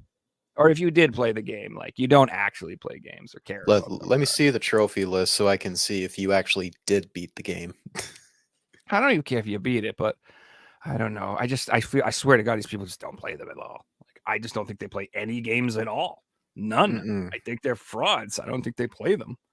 I think, like, a lot of them, they just Google other people's reviews and steal. They're all plagiarists. Yeah. I bet half of them watch YouTubers and steal their reviews and just use that and then rewrite it in their own words, and then they claim to hate those people. But anyway, Shall we look at the to me, which would be the main the event, biggest thing from the state of play earlier today? Yeah, I'm gonna put the sound on. Excuse me, you guys think about this? I'm sorry. I was just... It's okay. I didn't mean to scare you. I'm kind of lost. I'm looking for Silent Hill. I'm excited. I think you should stay away. This town, there's something I just want to know wrong who's with been it. smoking all this weed around here. Is it The whole dangerous? town is freaking clam boxed. Maybe. I'll be careful. Oh, that thing. I'm not lying. I guess I don't really care if it's dangerous or not. My favorite line from James, right there. I just want to point out that I'm amazed I can tell that her pants are corduroy. It's insane. You can tell. You shouldn't be here. The noise those nurses make. Oh. So that's the most important part of Silent Hill, is the sound design to me. And monster design. Yes, it's so. That's where all the creepiness comes from, is the freakish designs and the creepy sounds, I'll be man. good, I Oh my promise. God. Tell him I'll be good, please. Nope, time for a spanking.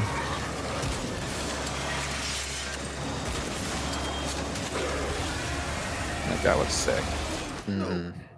Please. October 8th, baby. aka October 6th if you pre-order the deluxe edition. Which I'm sure you did. Not yet. I still have to find a key Or for you cheap will. on Steam. I will eventually. Not for 70 or like $90, whatever it's gonna be. So yeah, I'm excited for it. I think it looks decent. Might I point out, a lot of the lines, especially at this starting section in the cemetery, a lot of them are like word for word the same from the OG game. And I know for a fact because I know that game by heart. What's up, man? Yeah, I mean, I would hope so. I mean, it should be word for word. I don't see why they would rewrite it. And it is also true that they did redesign James's face compared to the reveal trailer. He looks more closely to the OG version, where the first reveal trailer of Remake, he really did look a lot older. But to me, that wasn't a problem for me. He still looked like James Sunderland from Silent Hill 2. But you know, so they just felt the need to change up his look before that. So I do agree it's a little jarring at first if you compare it to the actual old game. Like, you don't even notice it when you just watch it in itself, but when you look at the old game, he does look a lot different. But I also feel like he was more generic looking in the old game. He just looked like I don't know, like this character, this design has a more unique facial structure. I think it looks like more like a real actor or something like that. They may have based it on. And that's probably just a personal bias, but I don't mind it. I don't mind the changes. I think it looks good. The font of the title is still the exact same on the original cover art here.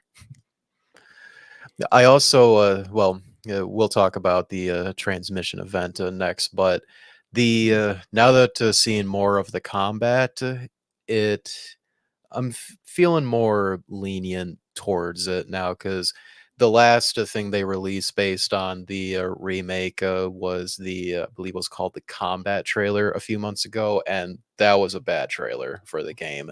They really wanted to seem like getting closer to like Resident Evil 6 territories. It didn't look good. It was not a good representation of what this game really is.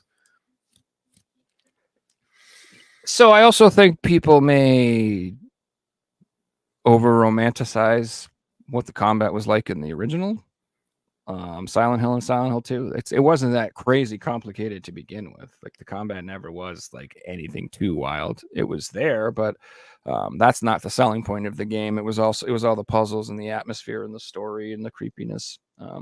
Like I was telling you before, in one in particular, like, there's not a lot of situations where you're necessarily rewarded for killing the monsters. All So- the games you're not rewarded at all. In fact, in Silent Hill 3, to get the worst ending, you have to kill more monsters in that game to get the bad ending. So it's always been like discouraged if you really are able to just get past them. Yeah, and so like I feel like that is like how I remember the games most of the time. I try to avoid combat as much as possible. So I do understand, obviously, people being critical of the combat, but I'm like, I don't know. I just feel like that was never a huge part of it anyway. So I would like, could definitely see it being spruced up. But what do you guys want? Do you want it to be like freaking Tekken? You want them to be like doing, bicycle I don't kicks even like want them to like, be. What do you want them to do? I don't even want it to be a Resident Evil 1 stars unit members at all. They've always been about playing as a protagonist that is just a normal person like you and I, like, aside from the nerd culture stuff, but they would be your typical guy working at a cashier or a receptionist at a bank. So of course they are not going to instantly know how to like load a shotgun or a handgun. It may take them a little bit to fully understand it, and even how they handle it, like, it's not completely normal, honestly. And looking at the gameplay of the trailer as well as the later on the transmission where they show like a lot more gameplay and that the shooting still seems like wonky as it was in the original games, and that's a good thing because, like I said, I do not want to be playing as Resident Evil 5 Chris Redfield in Silent Yeah, Hill. exactly. That will really destroy the feel of these Mhm. games.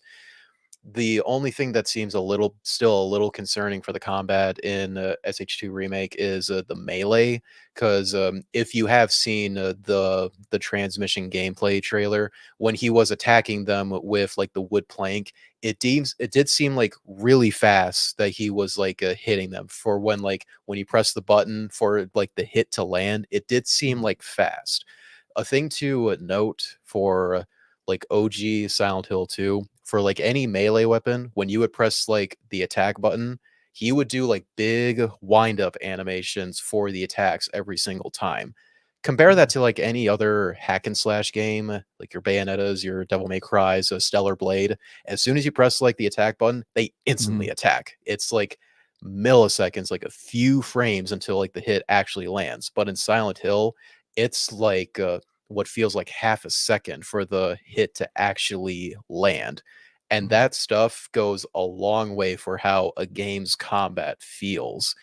Yep. And seeing in the remake, it seems a little too fast than what I would prefer it to be. But then Mhm. again, gotta play it for myself to see like how like all the melee weapons will feel too. So you just there gave more valid insight into a review of this game than any reviewer will give when it comes up. Just so you know. You Mhm. even noticing the attack speed is faster than the original game and that changes how the game feels is they won't even mention that. They won't even bring it up. They'll just be like, No. "Oh, 10 out of 10. Graphics are great. Masterpiece." That's what they'll say every time. They don't talk about stuff like that. And I don't think they even notice. They won't even notice, No. like, you Did know what they I even mean? So play the original game and correct. like enough times to where they fully understand like how that first game felt compared to like any like modern day survival horror game is very different than how it felt back then. Um, I just yeah, I'm excited about it. Um, But my expectations are still completely in check. This is still Konami we're talking about. But at the very mhm, least, I can say after seeing all the stuff that came out about the Sound Hill 2 remake, I am at least like have confidence at the bare minimum. This will be a good survival horror game. mhm. Just if this has what it takes to hold up as a remake to a objective masterpiece of video games and art overall, I'd still have reasonable expectations right there, but still feel like this will be a very solid survival horror game that will comfortably be right next to like the recent Resident Evil remakes. It looks that fun, that well made too. And maybe So Blooper Team will finally have the major hit they really need to make me actually care about them as a developer.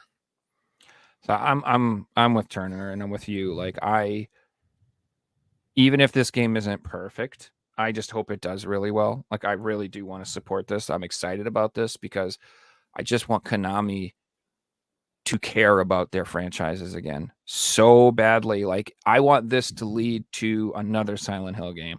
I want this to lead to good Contra games. I want this to lead to freaking good Castlevania games New coming out 2D again. Castlevania games again.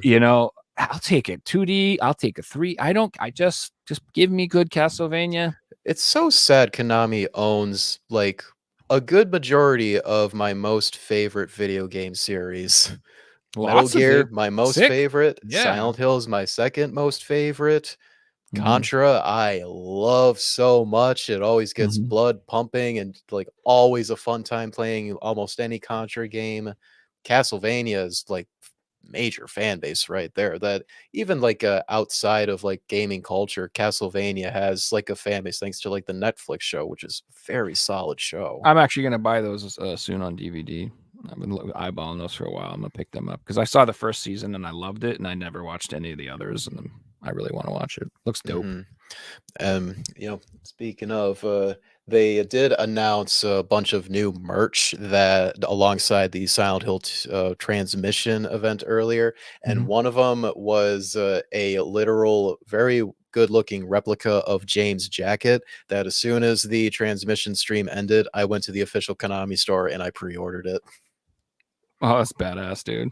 Mhm. You'll have to wear it on the podcast. And I have to point this out. The Konami code works on the Konami store. Really? Yes. So You get a when I discount? was at checkout, I had Honey as an extension to scour for whatever coupons. It did find a coupon, saved me $22. The coupon code was called up down 10. The Konami awesome. code works against capitalism. Let's go. Impressive. That made me laugh so much when I saw that. It saved me $22. Like that's a good Hell chunk of yeah. change right there. That's a good discount. Mm-hmm. So we went a little long on that, but I hope you're ready because you know what time it is? God, what time is it? It's time for the Figsy quiz. Oh joy. But Only before we me do, on here. we might as well get this out of the way. If you're wondering where is Figsy, you may be wondering that. Real quick, Figsy, he's been traveling the world. He's been learning about GeoGuessr, trying to master everything there is to know. So this week let's check in where is Figsy. So real quick, he's been in Spain, Mexico, he's been in France, Antarctica, Japan, another Japan, Russia, Oh, new best friend. Italy. Last week he was in Germany. And where is he this week, guys? He's over in the UK, watching the good old Chelsea. I don't know why he looks so freaking weird, but His head is huge compared to everyone. something's wrong with this picture. I feel like he's got an extra arm, maybe two, or like you know what it looks like. You see the guy on the right? It looks like his arm is going through him, and it's like this giant arm that's coming out the other side. Yeah, this is clearly real. Real. Anyway, that's Figsy. That's where he is. He'll be back soon, guys. Couple more weeks. He should have that sorted out. So anyway, it's time to do the quiz. Let's do it.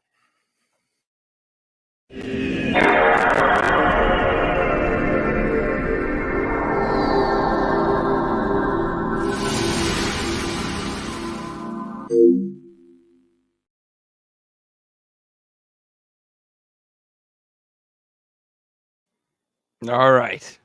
So the way this is going to work is I'm going to show you some pictures, and this is either going to be a hidden word, or you just have to say like the name of the game. So it'll make sense when I do it. Mm-hmm. So the first one, question 1. See, it's all blurred out. Can you guess the name of the game from this picture? Is it Crazy Taxi? Wait, did I not put this answer in there? Shit, why is it not in there? It is Crazy Taxi, but I think for some reason it deleted the picture. The Dreamcast thing on the bottom will instantly give it away, honestly. Yeah, it is. I don't know where the answer went, but yeah. This stupid thing got deleted. Question 2. The only thing worse than the weight of the world on your shoulders is the weight of the moon. Is that Majora's Mask? Hell yeah, it is. 2 for 2, baby. I need like a screenshot of that image right there. You got to send it to me afterwards. I love that. That's pretty badass. What is the missing word?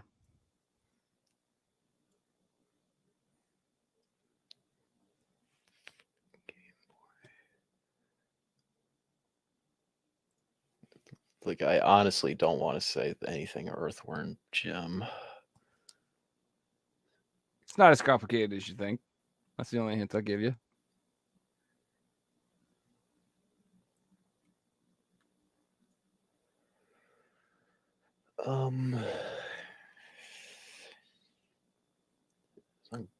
It's a multi-platform game.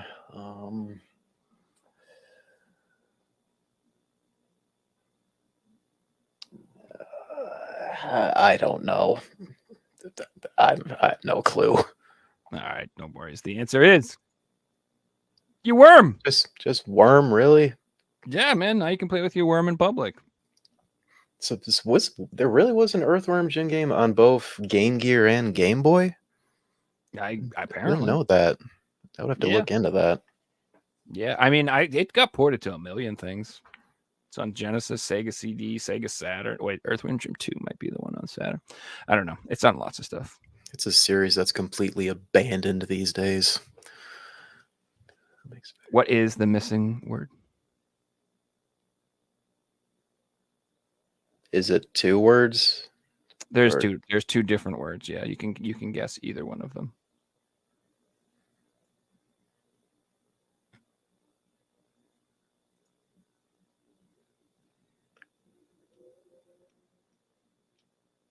Who makes a better hero, SpongeBob or a guy named Bob?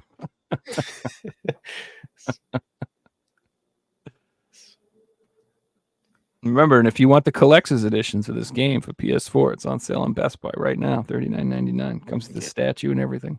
Yeah, it's a Battle for Bikini Bottom rehydrated. That's the new one. But the question marks are in the middle here. It says, I have blank and I'm not wearing blank. Those are the ones you want to guess. Pretty sure the first one's herpes. No, it's not. It's not herpes. I'm just throwing you way off. It's a curveball. It's the first one. I have pants. And the guy's saying, I'm not wearing pants. Good enough. I'll give it to you. Perfect. He has square pants. And the other guy's not wearing any pants. And Bob, that's really creepy, dude. You're an old ass man. Put some pants on. What are you doing walking around? I don't want to see that stuff. SpongeBob's a kid's show. If SpongeBob's around, kids are gonna be around. Put some pants on, bro. Just, what the heck, man? By the way, can I just point out this background is awesome? Ain't it? You know, I just think it is. I love the bunny trash on the left there. Yeah, it's and I like the guy in the stall. He's got one leg twitching. He's trying to wriggle that turd out. It's like he's having a real hard time in there. He's trying to get it out. I don't know. This is epic background. Question 5. Name that game. Is it Night Trap? No, sir. It is The Sims. Oh, The Sims. Yeah. I guess that makes sense with the dialogue choices around her. Question 6. Name that word. Is it Mania? Bam! Right. Crushed it. We all have a little Mickey mania, don't we? Mm-mm. Name that game. Jesus Lord. I would never get this one in a million years. But if you don't get it, you're stupid. No, I'm just kidding. That's not. Sorry. I literally. Yeah, honestly, would where the know title is in the bottom right, it does seem familiar to me. Mhm. So it's got that psychnosis owl on it or whatever. And I think that's a 3D. Oh, no. There's Pony Interactive Europe PlayStation. So that can't be a 3D logo. Any guesses, Sarah? It's got to be a European game because I see Sony Interactive Europe in the bottom left. Oui, it's a Sortie du Lot. Regional Traité. I don't know because I don't know any European PS1 games that would fit this. Any guesses? I mean, I'd like I No, said, no don't feel bad. guesses. I would never in a million years get this. It was Lemmings. Lemmings. Oh, that makes sense. Yeah. The series, like Ooh. I definitely know Lemmings, but it never clicks until I see the title. Well, I mean, it's just a bunch of dudes with 3D glasses with news, and they all got newspapers waiting in line to go take a poop. The I'm very assuming. back of my head, I wanted to say LSD simulator. Hey, The Japan exclusive PS1 game. I just want to know why they all. I mean, are they all waiting in line to go poop? They got newspapers, so I'm assuming that's what this is. This is the line for the bathroom. Same exact issue too. There's some serious news going on that day. Question 8. Now What is that missing word? Now you're cooking with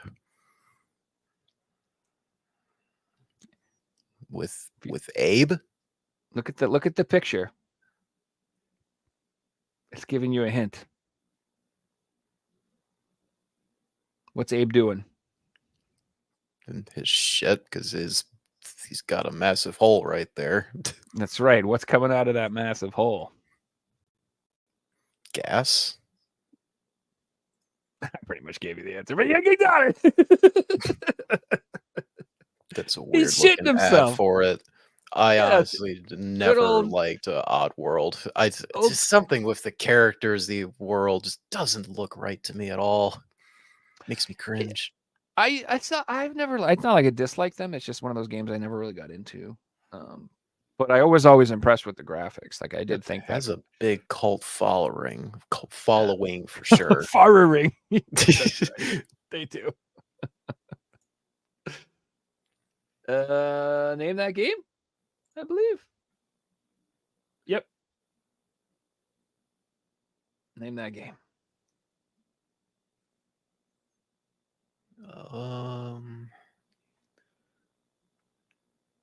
We got you, we got her, and then we got them in the middle. Bastards. You know them. Those sons of bitches. It's pretty generic. I've never seen this advertisement either. Makes you feel better. Neither have I. Oh God, I'm missing another picture up here. God dang it. God, Missing you're a few of 'em. professional with this. They know it's stupid Streamlabs. It's not my fault. The stupid website's stupid. I uploaded them all. They were all there. I had them all set up, and then they just freaking error out and disappear. Baloney. Is it Kingsfield? It's not Kingsfield. It is Wind Waker. Zelda How is that like Wind Waker? I don't know. OT and the Twilight Princess could fit it, but I agreed. What the hell? I don't know. I figured, to me, like any advertisement for Wind Waker that doesn't have a boat is doing it wrong. But that's yeah. All right, so I don't have the answer. I mean, I do, but I don't have the picture for this. Do you know this? Is this a name that game? Yes, this is an advertisement poster for what game? Again, never seen this before in my life. It's a tough one. Just name some monkey games.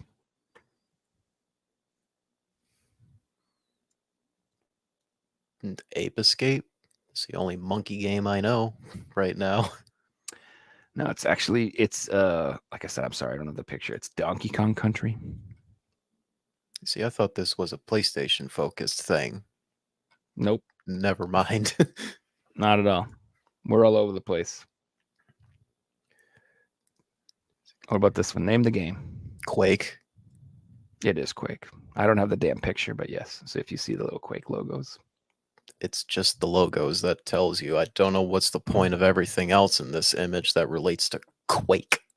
It's good for you. Grandma makes you Quake pie and you eat it and you become big and strong. I have been playing so much Quake 2 lately. It's been absurd. Like I got that port on PS4 or PS5. It's so good, dude. It plays so good. It's so smooth. Like, oh man, I love it, dude. It's such a good time. It's like System Shock been playing on PC thanks to the Ultra Ride and also doing a brutal Doom as well. That's my Ooh. second most favorite first person shooter series. Number one, always Half-Life. Every single fucking day. Love Half-Life. Fair. Gotta try it on this monitor too sometime. That would be cool if they. I wouldn't mind like a. Well, I guess that could be bad. I wouldn't mind like a full HD remake of the original Half-Life. That'd be pretty neat. Well, we got Black Mesa. Yeah, which is pretty much that. That was running the Half-Life 2 engine, right? Basically. Yeah, it's running on the Source and was all done by fans. Took them a long time to make it, but then again, it was just something on people's free time that they made. Yeah, Zen is so much better in Black Mesa compared to OG Half-Life. dude, I would dig that. I mean, as long as they don't, add a season pass to it somehow, I'll be good with They it. never will. The Valve will like throw heat at them and take it off their storefront if they do any extra monetization on it. That's Name Tekken. that game. Oh, you got tricked. Soul Calibur? Oh yeah, because Soul Calibur 2 had a crossover character, like whatever that guy's name is from Tekken. Hayachi Mushima. Yeah, the GameCube version, it had a Link, and Mhm. I don't know what the Xbox version had for Soul Calibur 2. Or did it even have an OG Xbox version? Spawn? I think they got Spawn. I don't remember.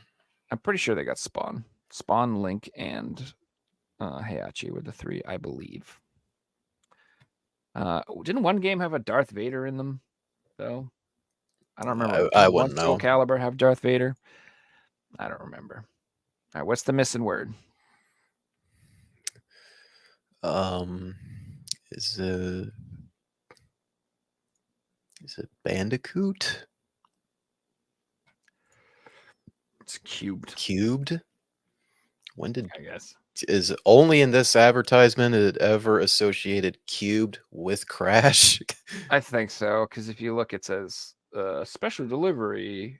Bash Bandicoot: The Wrath of Cortex comes to Nintendo GameCube. So I think this is the GameCube ad for it specifically. Yeah, this was technically like the fourth Crash Bandicoot game, Wrath of Cortex, which is also like an early PS2 game.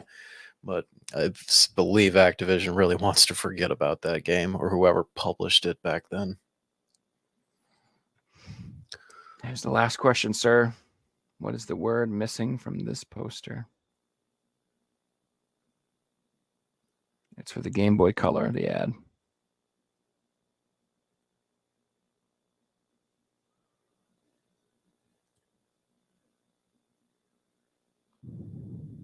That looks like some good food, man.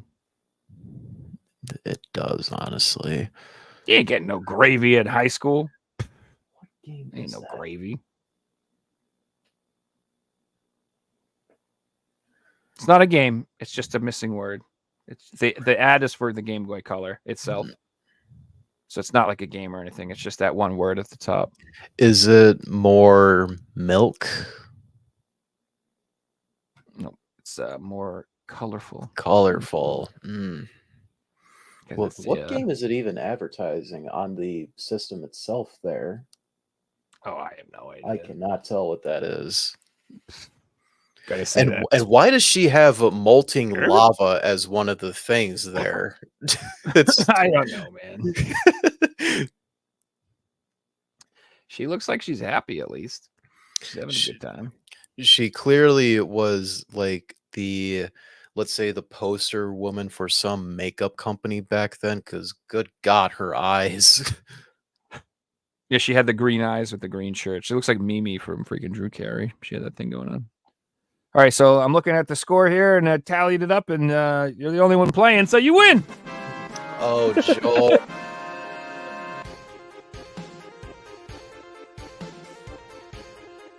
Very nicely done, sir.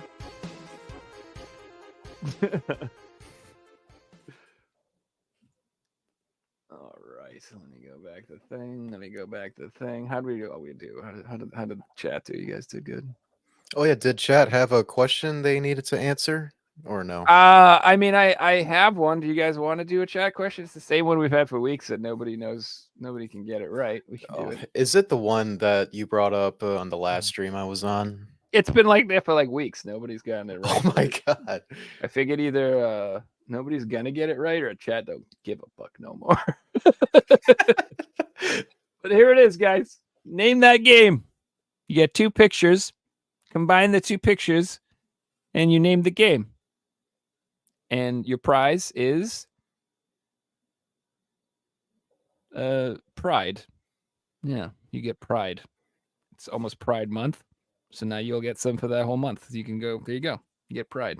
Congratulations. And when you figure it out, to tell your mom about it too. It's how much pride you got from answering this thing that is taking like days or weeks to figure out. That's right. You'd be number one. You know what's terrible is I bet someone in the chat probably got it right like 3 weeks ago. I'm just too stupid to have checked. As I said earlier, the professional host you are. I've gotten that question right 3 weeks in a row. Where is this guy? God dang. So we've reached that time of the show where we show off some stuff. You got some stuff you want to show off, friend? I got a few things to show. Aside from the Silent Hill stuff you've seen back here, yes, that's a complete Shattered Memories. That's like a $300 PS2 game, but it's got the Silent Hill name on it. It's a PlayStation game too, so had to get it.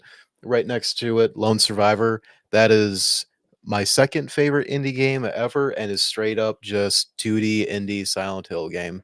Not played it, like absolutely do so. The game is fantastic. Yeah, I got that on PS4. In terms of recent stuff, I have gotten. Oh, wait.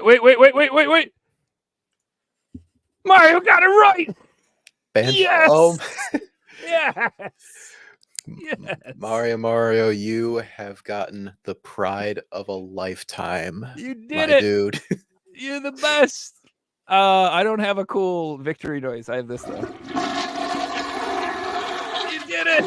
Congratulations. We could finally put that one to rest now. Wait a minute. Do you hear that? What the fuck? Oh my god. What is going on right now? I swear to God. Holy crap! It's Radical Reggie! Oh my god! Yo! Hey, What is going on? It's going great, Reggie. How have you been lately?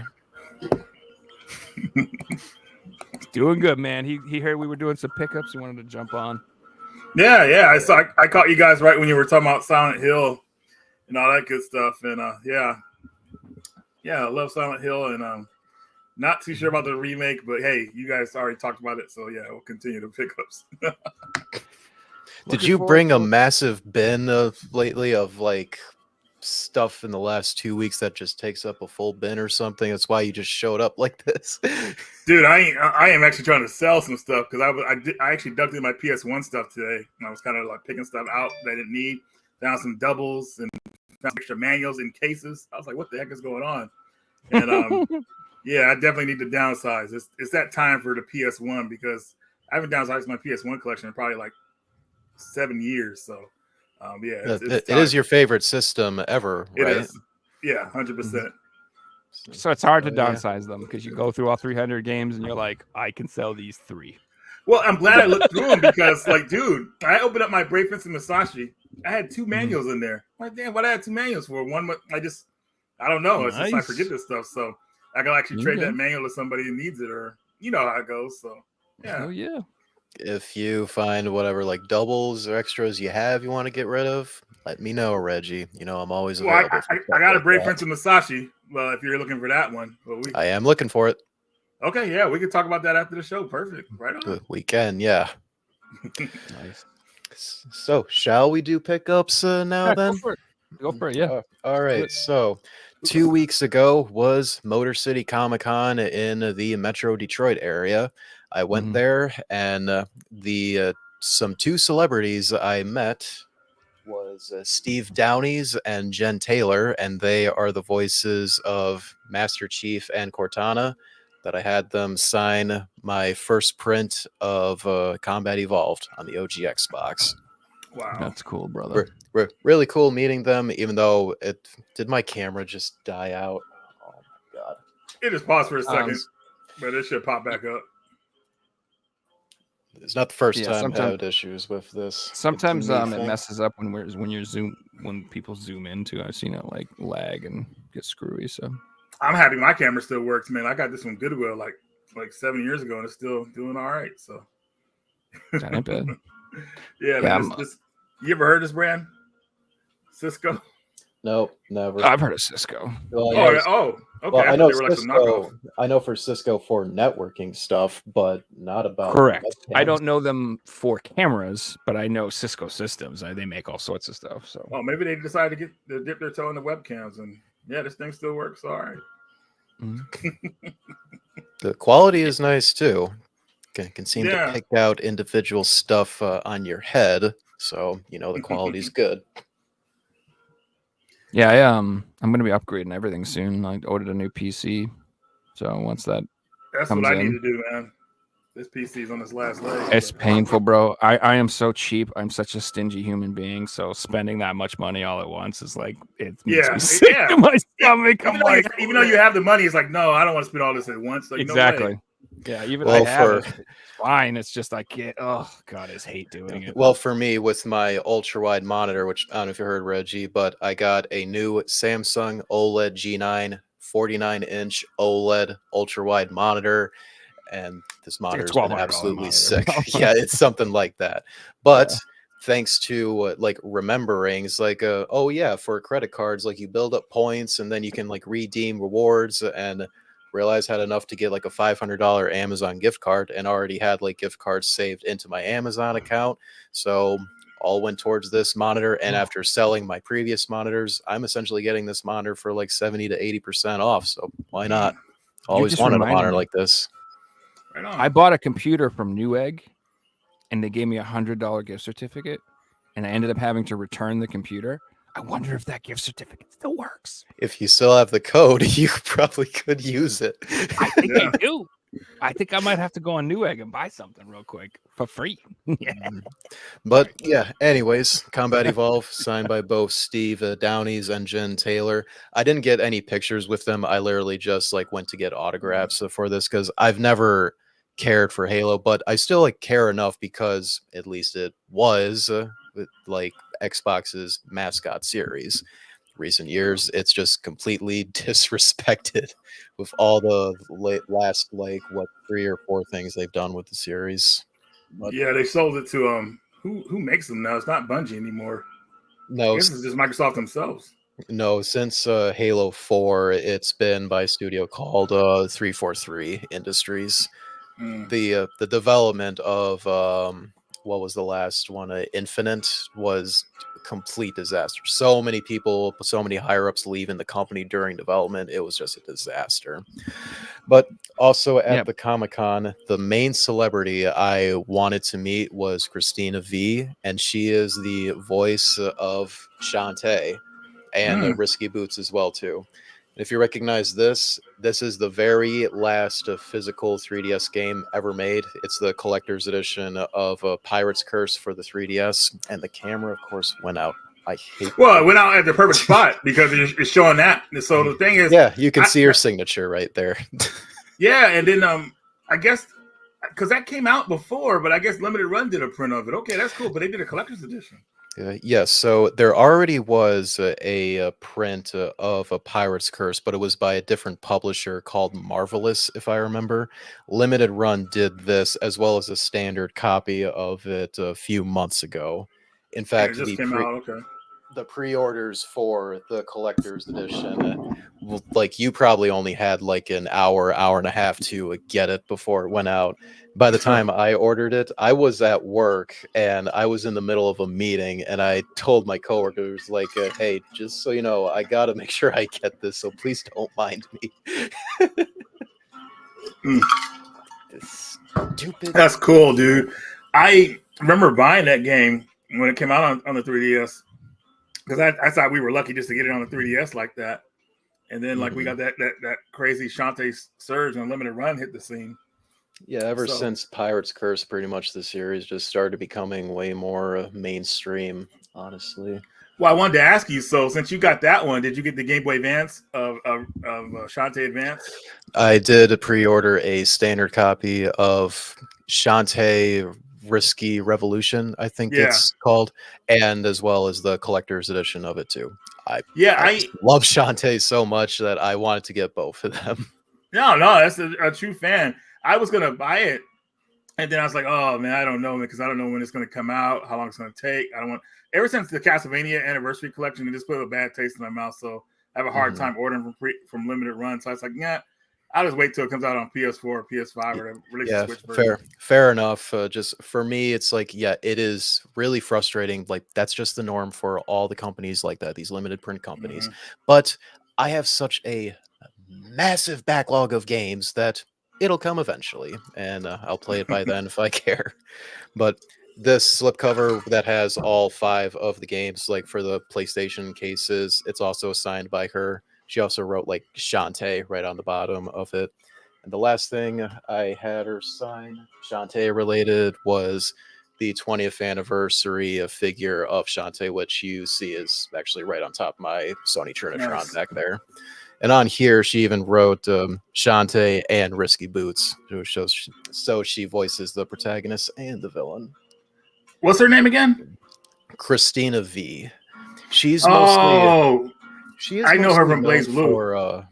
Blaze Blue. She voiced it, and she has voiced in a lot of dubs for animes as well. Any say like the lesser known JRPG series, like the Trail series. She probably has like a dub role in there. Just any of them that's not like Final Fantasy or Persona, she probably has voiced in like the English versions of a lot of JRPGs in the last 10 years, I would say.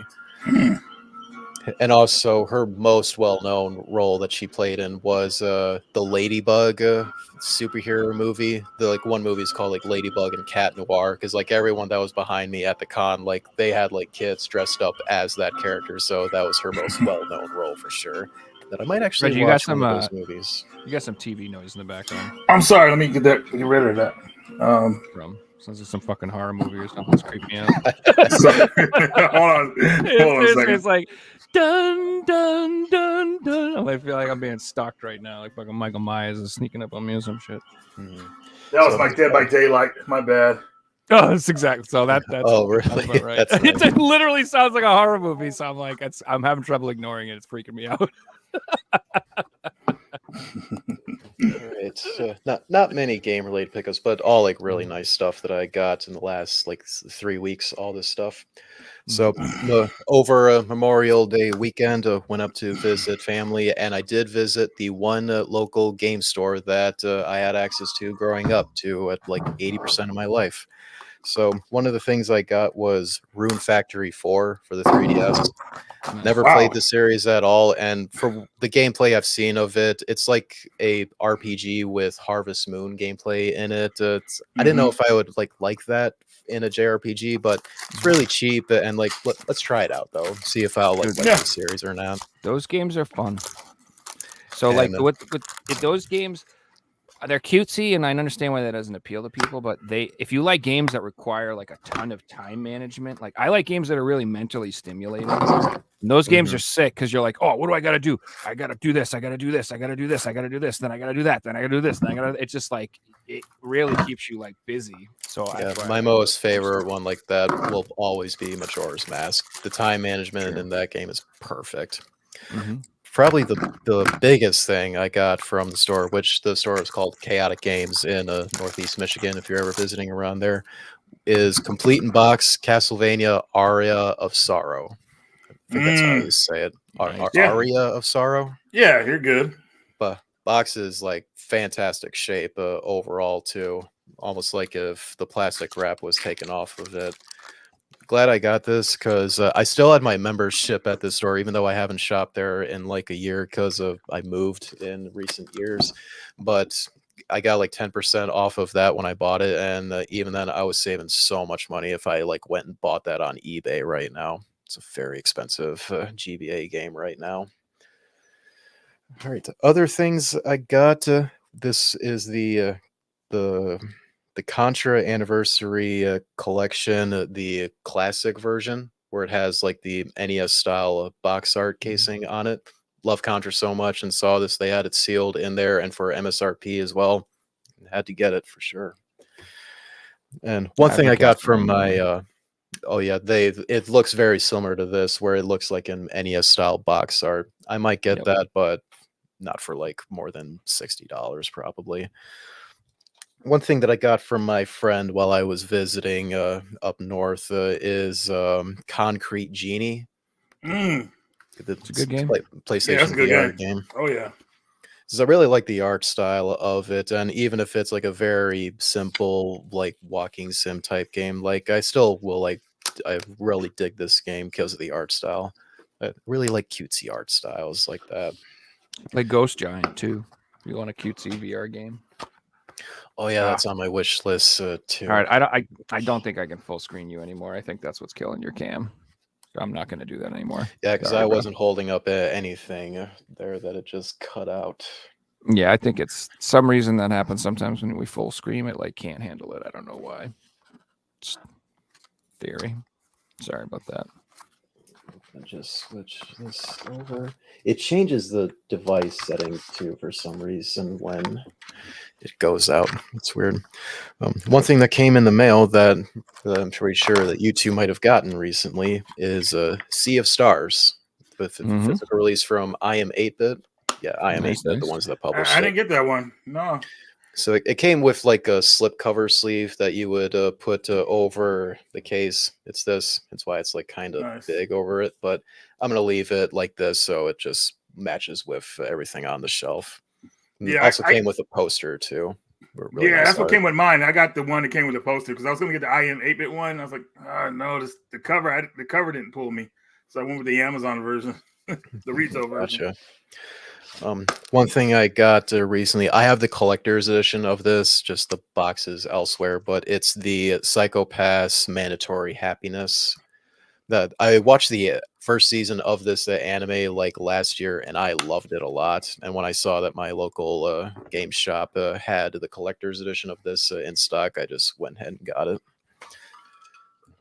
Okay, that's a visual novel, like one of them like pick who murder games or something like that. I believe Or is so. it a Yeah. survival one? It is a visual novel for sure. For looking at like gameplay snippets of it, it's clearly a visual novel, but don't know if it has like unique stuff going for it compared to other ones that you could name. From the same shop that I got Mandatory Happiness, I did get the Hotline Miami 1 and 2 double pack. Hell yeah. Oh, Just wanted to get both games on like physical release here, and honestly, one of the most iconic indie games ever since the whole scene blew up, like in the early like 2010s roundabout. I do want to one day get the vinyl soundtrack set of Hotline Miami. Just that's going to be such an expensive purchase when that comes by. And if you know Hotline Miami, one of the best things about it is the music. If I remember you for like Hotline Miami 2, the game was probably like $20 when it first came out. You could buy the soundtrack separately on like Steam and all other storefronts, and it cost $20. Same price as the game. So the music was that good. Let's see. And Yeah, that got that dual pack release, but just if you guys want it, if you're curious, that those games also got individual releases through Special Reserve as well. they did, yeah.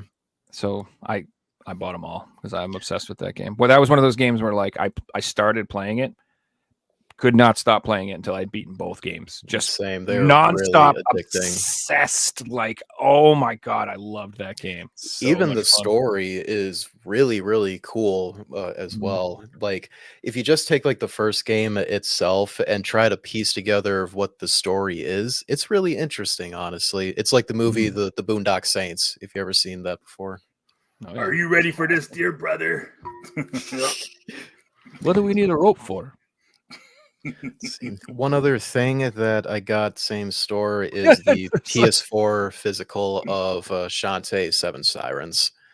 Because I do have like every single physical of PS5 Shantae game. So if I see the PS4 versions for a right price, then I'll go and pick them up. Because the slip cover that has all the Shantae games. I actually have 2 of these. The first one I got from Limited Run had like a big cut going across the front of it. Oh I man.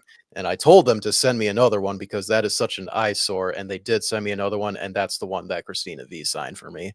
So now that one day when I get all the PS4 games, well, I'll have a set of both PS5 and PS4 games all in their own respective cases.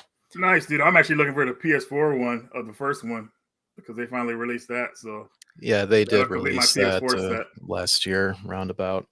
And the last thing I got from the store, and then I got this yesterday. My brother used to have this game back then. I didn't care for it until recent years. 50-cent Bulletproof for the PS2. It's a fun game. Yeah. This game has gone up in value a little bit over the years. It's basically a third-person shooter where you play as the person on the cover, G-Unit 50 and- Cent. Yeah. That was during a time when my brother was really into rap culture way back in the early 2000s. Nowadays, he's completely away from that stuff. But Can you just imagine how fucking cool it would be back in the day to have a game come out about you like that? Can you imagine if it was Reggie fucking Bulletproof? The Oh, yeah, man. PS2, dude. Oh my Hat, god. gold chain. Oh, and I don't think my ego could handle that shit, man. I don't think I should can be handle stated games like this where they are based on like early mid 2000 rappers, they hold their value these days. Oh But yeah. nothing compares to like this game right here. Oh, FJM, Fight that for New game is so York. good, man. This game is so much fun. My brother also had this back then, and I didn't care for it much though, because I like wanted to play Ratchet and Clank at the time.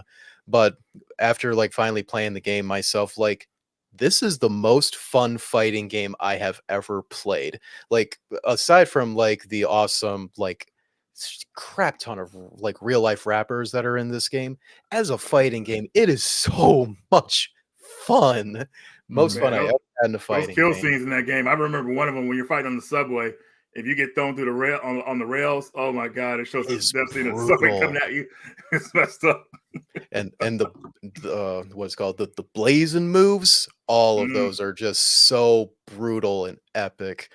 I think one of my favorites one is like this guy like knocks him down. He starts doing like a dance on the side, and then all of a sudden he gets his like fingers out and just jabs the guy's eyes out and knocks him out. It's brutal right there. But those are the main pickups I got. And in the last few nowadays we weeks. censor cleavage. Yep, they do. It's Sorry, anyway. insulting. But what I have been playing though for the last couple weeks has been this series, Fire Emblem. Nice, But dude. I did finish Path of Radiance here recently, and I've been moving on to a Radiant Dawn and playing that for the first time and enjoying it a lot. But that's everything for pickups that I got recently. Good stuff, man. Nice, brother. Thanks. All right, Reggie, saw you. Okay. I got like literally no pickups. I don't know if you saw Saturday's show. I had like 45 things to show off. Dude, nothing came in this week. Nothing arrived. Well, it just seems like Joe's being a little responsible. Let's am not. say that. I bought tons of crap. It just didn't show up because it's a stupid holiday. Dude, like I barely just got some of the stuff like today and yesterday, so I it's pretty crazy myself. But here is the Misadventures of Flink for the Sega CD. Finally got that so back nice. into the collection. I thought you were gonna say Tron Bond for a second. No, well, the game's original title is I think it's the Misadventures of Flink, but I could be wrong. Maybe I did mix it up, but I'm pretty sure it was this one too. But this is one of Psygnosis's awesome games for the Sega CD. Also came out for the Sega Genesis, but that version was like just I think it was an import, so I don't think it came out to America. It wasn't the Genesis version that came out first, and they later made a CD version of it just to like take advantage of the hardware at the time. Yeah, like or CD quality music or whatever like that. You know, it's a pretty cool game. It reminds me of what's that game called? Adventures of Lomax for the PS1. Yeah, I remember that. That's a rare one too. Whew. We also got the Amazing Spider-Man.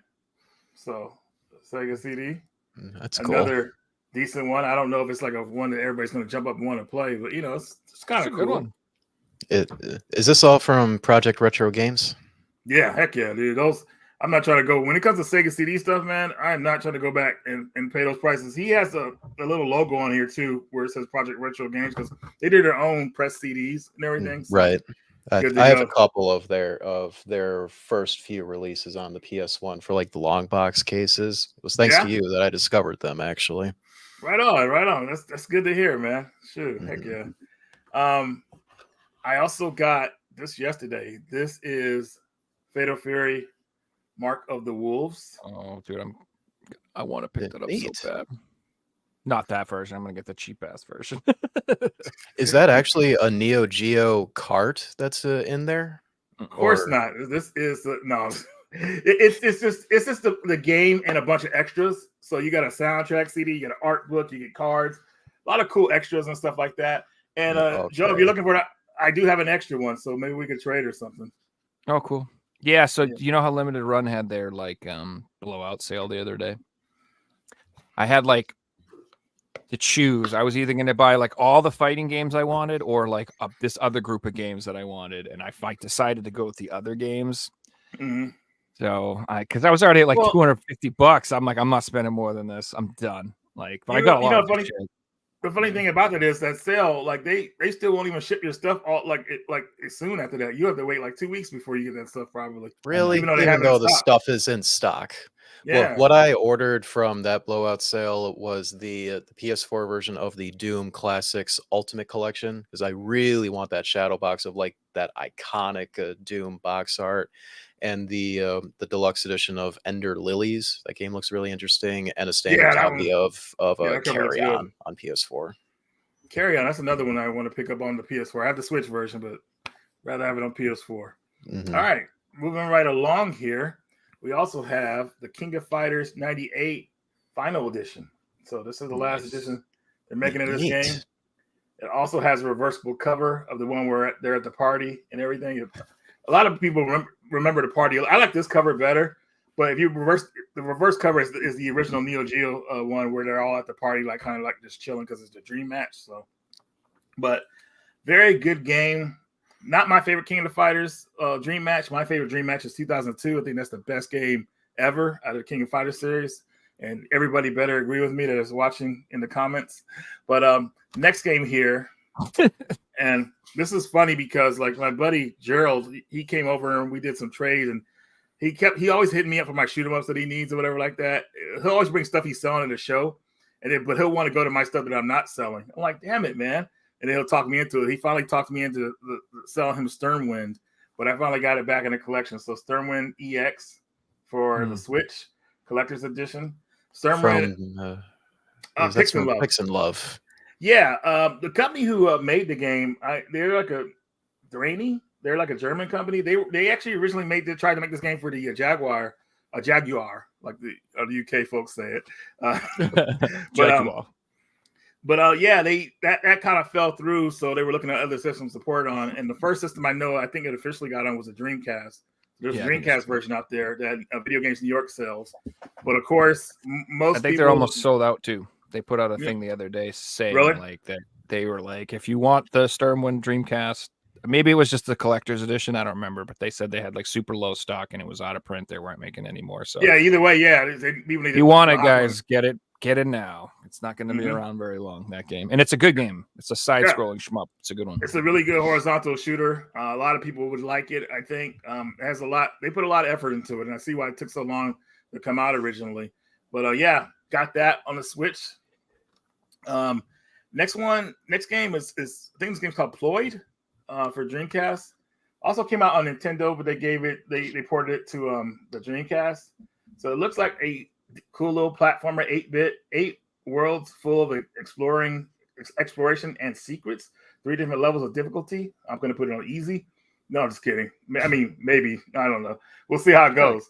But it's another Dreamcast game in the collection. I love that. And Video Games New York, they're putting their signature on these games, so you get to see that. So is that like an N64 logo on the front though? What the hell's the N? Is that on the bottom? Am I crazy? No, dude, you're damn near right, dude. It does look like N64 logo right there, but it's not. Oh, it's But Nape Game. That's their Nape logo. Games. Okay, they're just messing with my head. It even is like colorful as well, so that would make it even more misleading as an N64 ripoff.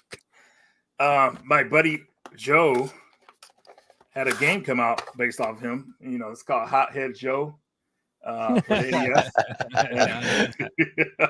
I like how the shorts are different colors. I had the game. I've had this game for years. I just had it laying here, so I thought I'd show it to you guys. And there's Joe on the back. You can see him, like right there, looking crazy. You know, I wish you guys could see it better. But he was cleaning up the streets of Seattle, man. This is like back, yeah. So he's feeling. He's remember I was talking about how you must feel if you 50 Cent, you get a game made about you. He's probably got the same feeling. He didn't even know he didn't know we were making that cover. He had posted one time when he was cleaning his house. And he had a broom.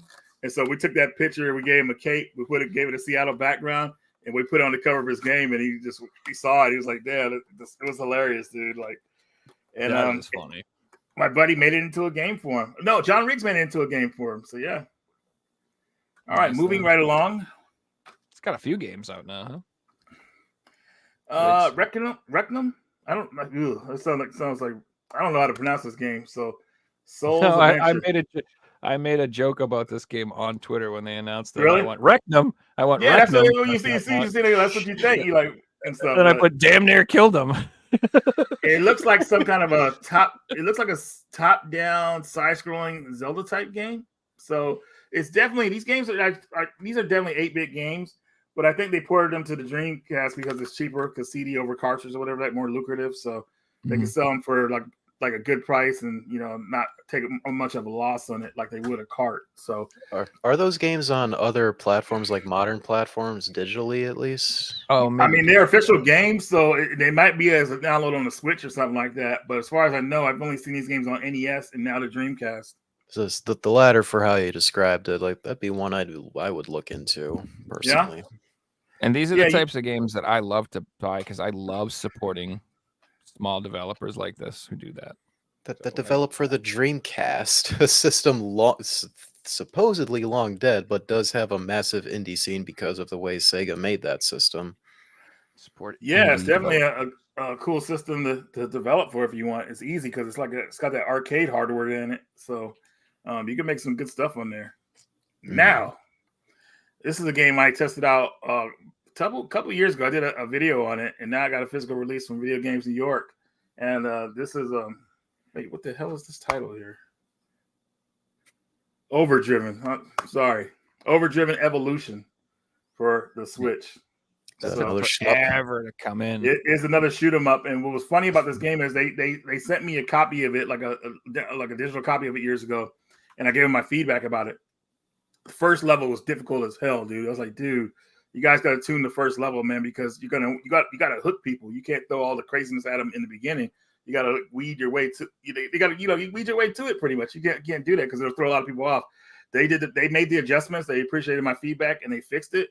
And the game is a lot better now, man. I mean, it's really, really fun game, man. I'm glad I got a physical release. But yeah, I'm just happy I was able to give them input to kind of like tweak some stuff in the game, because as if they put this game out as it is, man, people are going to fall off from it.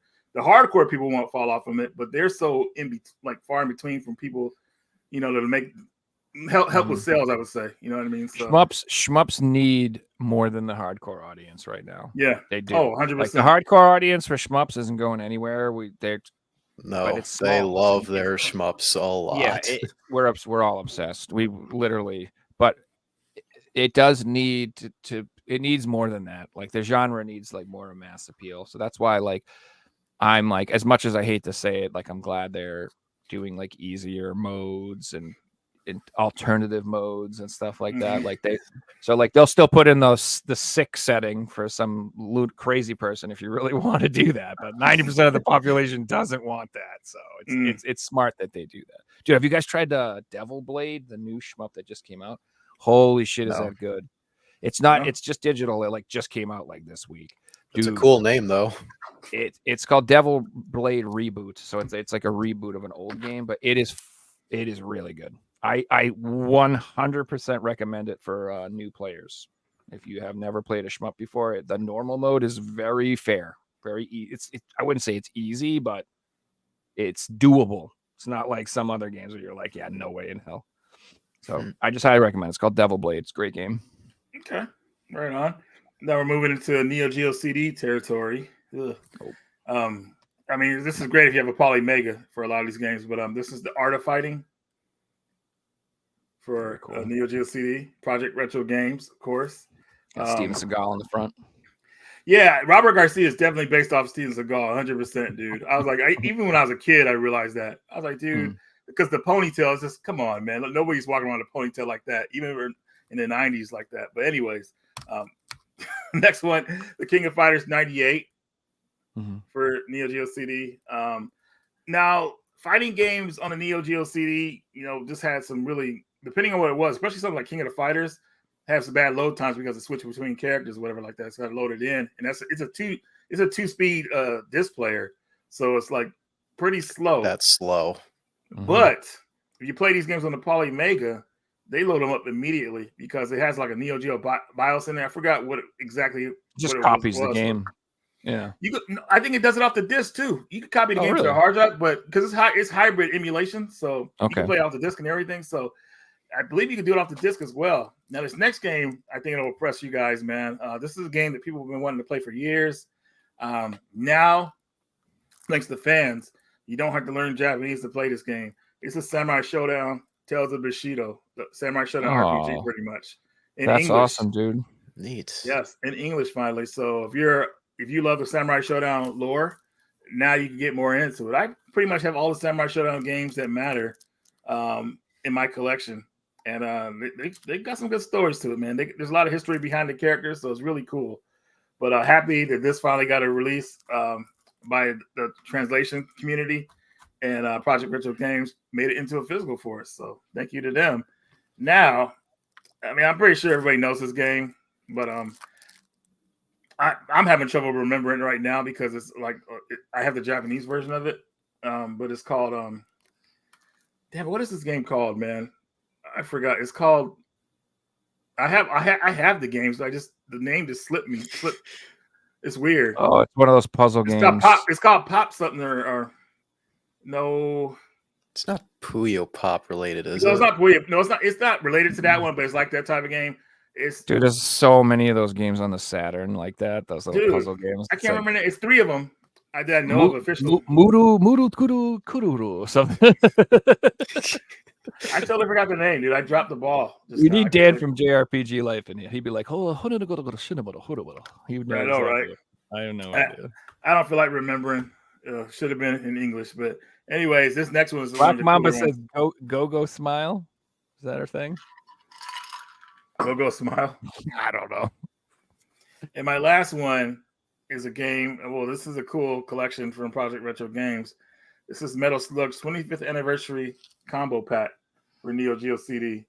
So this comes with Metal Slug Part 1 and 2. And you see the back there and everything like that. Got the Project Retro Games logo there, you can see. So yeah. Yes, we'll kind of see. So yeah. Some cool stuff. And maybe I'll throw a pickups video again together this weekend. We'll see. Hell yeah. Oh, wait a minute. I got one more. Bonus game. Yeah, dude. All right, I'll let you guys guess this game, man. You can tell by seeing this thing.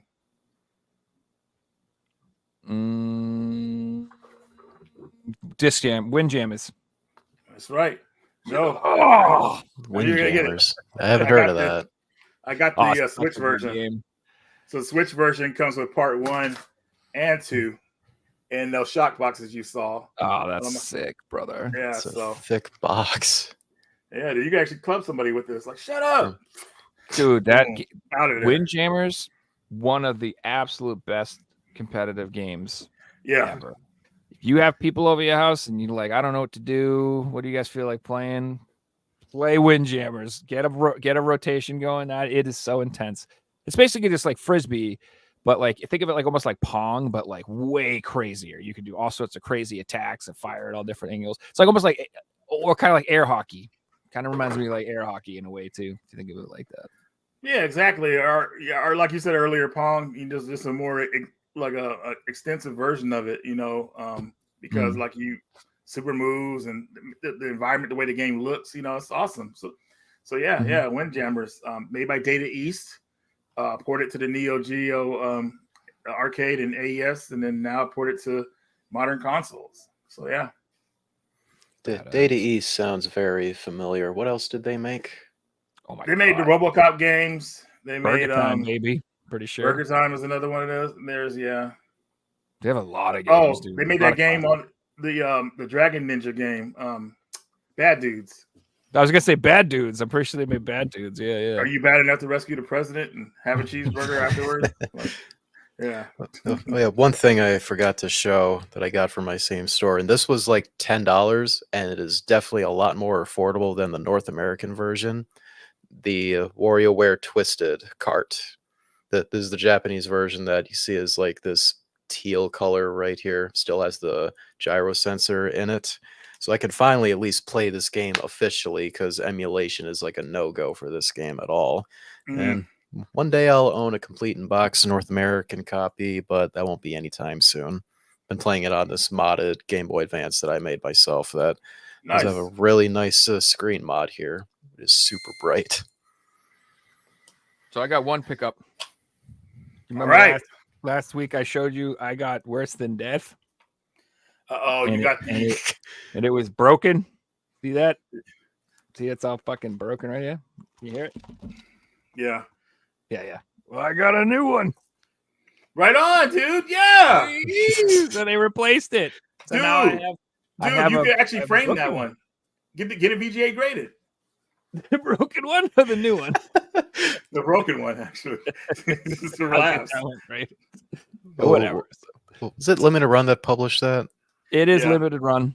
I got it for $12.99 free shipping, which I thought was probably really still on sale. It is. It's on eBay if you guys want to pick up a copy. But what they don't mention, it is hole punched, bastards. Well, that's cool, because the hole punch version means it's a one of those what do they call it? Rental it's or employee copies, promotional. Because I have a promotional copy of SNK. What's that game? Gal Fighters, not the one. What's it called? The Gal Fighters one that came out for the PS4. Heroines. I got the PS4 version of that promotion. I got a whole a promotional copy of it. So yeah, that game's worth so expensive. Clean, dude, I know. My man Clean, who's coming on next episode, actually, he sold me the Asian English copy. I'm very pleased. So nice, dude. Nice. Oh, nice. You needed the American one? The ESRB one is really expensive. It's like a couple I had $100. two of them. Well, I have one that came with the collector's edition, because I got that 2 years ago at a show. Then I had the one, just the standard one that I got off eBay of all places. Like when it first came out, someone sold it to me for the regular price. Like, yes. Nice. Yes. So right now, I got a platinum on the game. It's a great game. The regular ESRB one's super expensive. It's a couple $100 new, and then there's the Asian English one, which is like $100 to $150 new. You can get it cheaper unopened, and then there's the Japanese one, which is dirt cheap, but I don't think it has English, which I could be wrong about. But that's I know why it's cheap. Maybe it does, or maybe it doesn't. But if the Japanese copy is super cheap, it's like $30.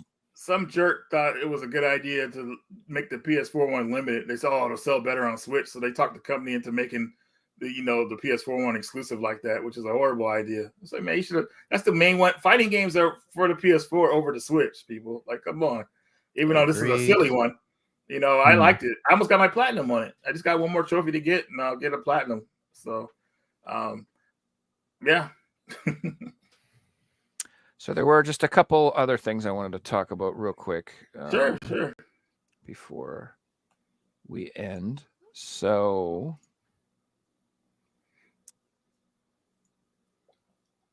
I don't know if you guys are aware, but there's a brand new limited print game company. They're called Rocket Games. And if you are unaware, what this is Doug from Limited Run Games' new company that he's been talking about starting. Subsidiary of them? What's that? It's a subsidiary of a Limited Run? No. So Doug was graciously separated from the company, Mm. either voluntarily or involuntarily. Mm-hmm. I've heard stories and rumors, but I don't know why. But either way, he is no longer employed there, and like he hasn't really explained it. But either way, it doesn't matter. I don't really want to know. This isn't a freaking drama show. But he started his own company, and it's called Rocket Games, and this is their first game right here. It's called Spooky's Jump Scare Mansion HD renovation. From what I'm told, it's like a meme game. It's like a silly, goofy game where you like go through this house and like there's like different rooms you go through, and there's like spooky little jump scares and stuff like that. It looks graphically kind of shite, but it doesn't mean it's a bad game. It could be really fun and really funny and stuff. So I don't really know. But either way, I thought it'd be worth pointing out because it's a brand new company. This is their first release, so it'll be their number one. So you know how that, sometimes that can be worth a lot more than the rest. So First impressions. yes, or you never know. What if they release 3 games and go out of business? There might only be 3 games, so you might want to get them. I don't know. If this looks like something interesting to you, I would check them out. It's called Rocket Games. I'll probably order it just for the memes. It to me doesn't look fun, so I'm a pass on that. Yeah, I'm man. not- Some games Games don't need from to be made these physical. limited, all these games from limited companies, like with how much they can cost, like I'm only buying the quality stuff. Like Yeah. I swear, most of the stuff that Limited Run has published throughout their whole history has just been the Chemco RPG shovelware that Oh, want man. nothing to do with. Those games are so bland. Mhm. And speaking of tomorrow, I am looking to place my orders for Rogue Legacy 2, Clock Tower Rewind, I think it's called, because that's coming out tomorrow. We talked about that, Joe. And Yeah, I'm gonna same thing. also Animal Well, and I think there was a fourth one I was gonna put There's in a lot there. of good stuff on there right now. Yeah, I'm gonna get that. Everything you just said, I'm getting 10 dates too because I want the FMB game as well. Because I like. And did you see that Limited Run has just started where if say like you have games that have different estimated launch dates or like ship dates, when you're at checkout, you can choose if you want them all to be shipped at the same time. So whenever like the last like ship date comes by, that's when they'll all ship like it's always has been.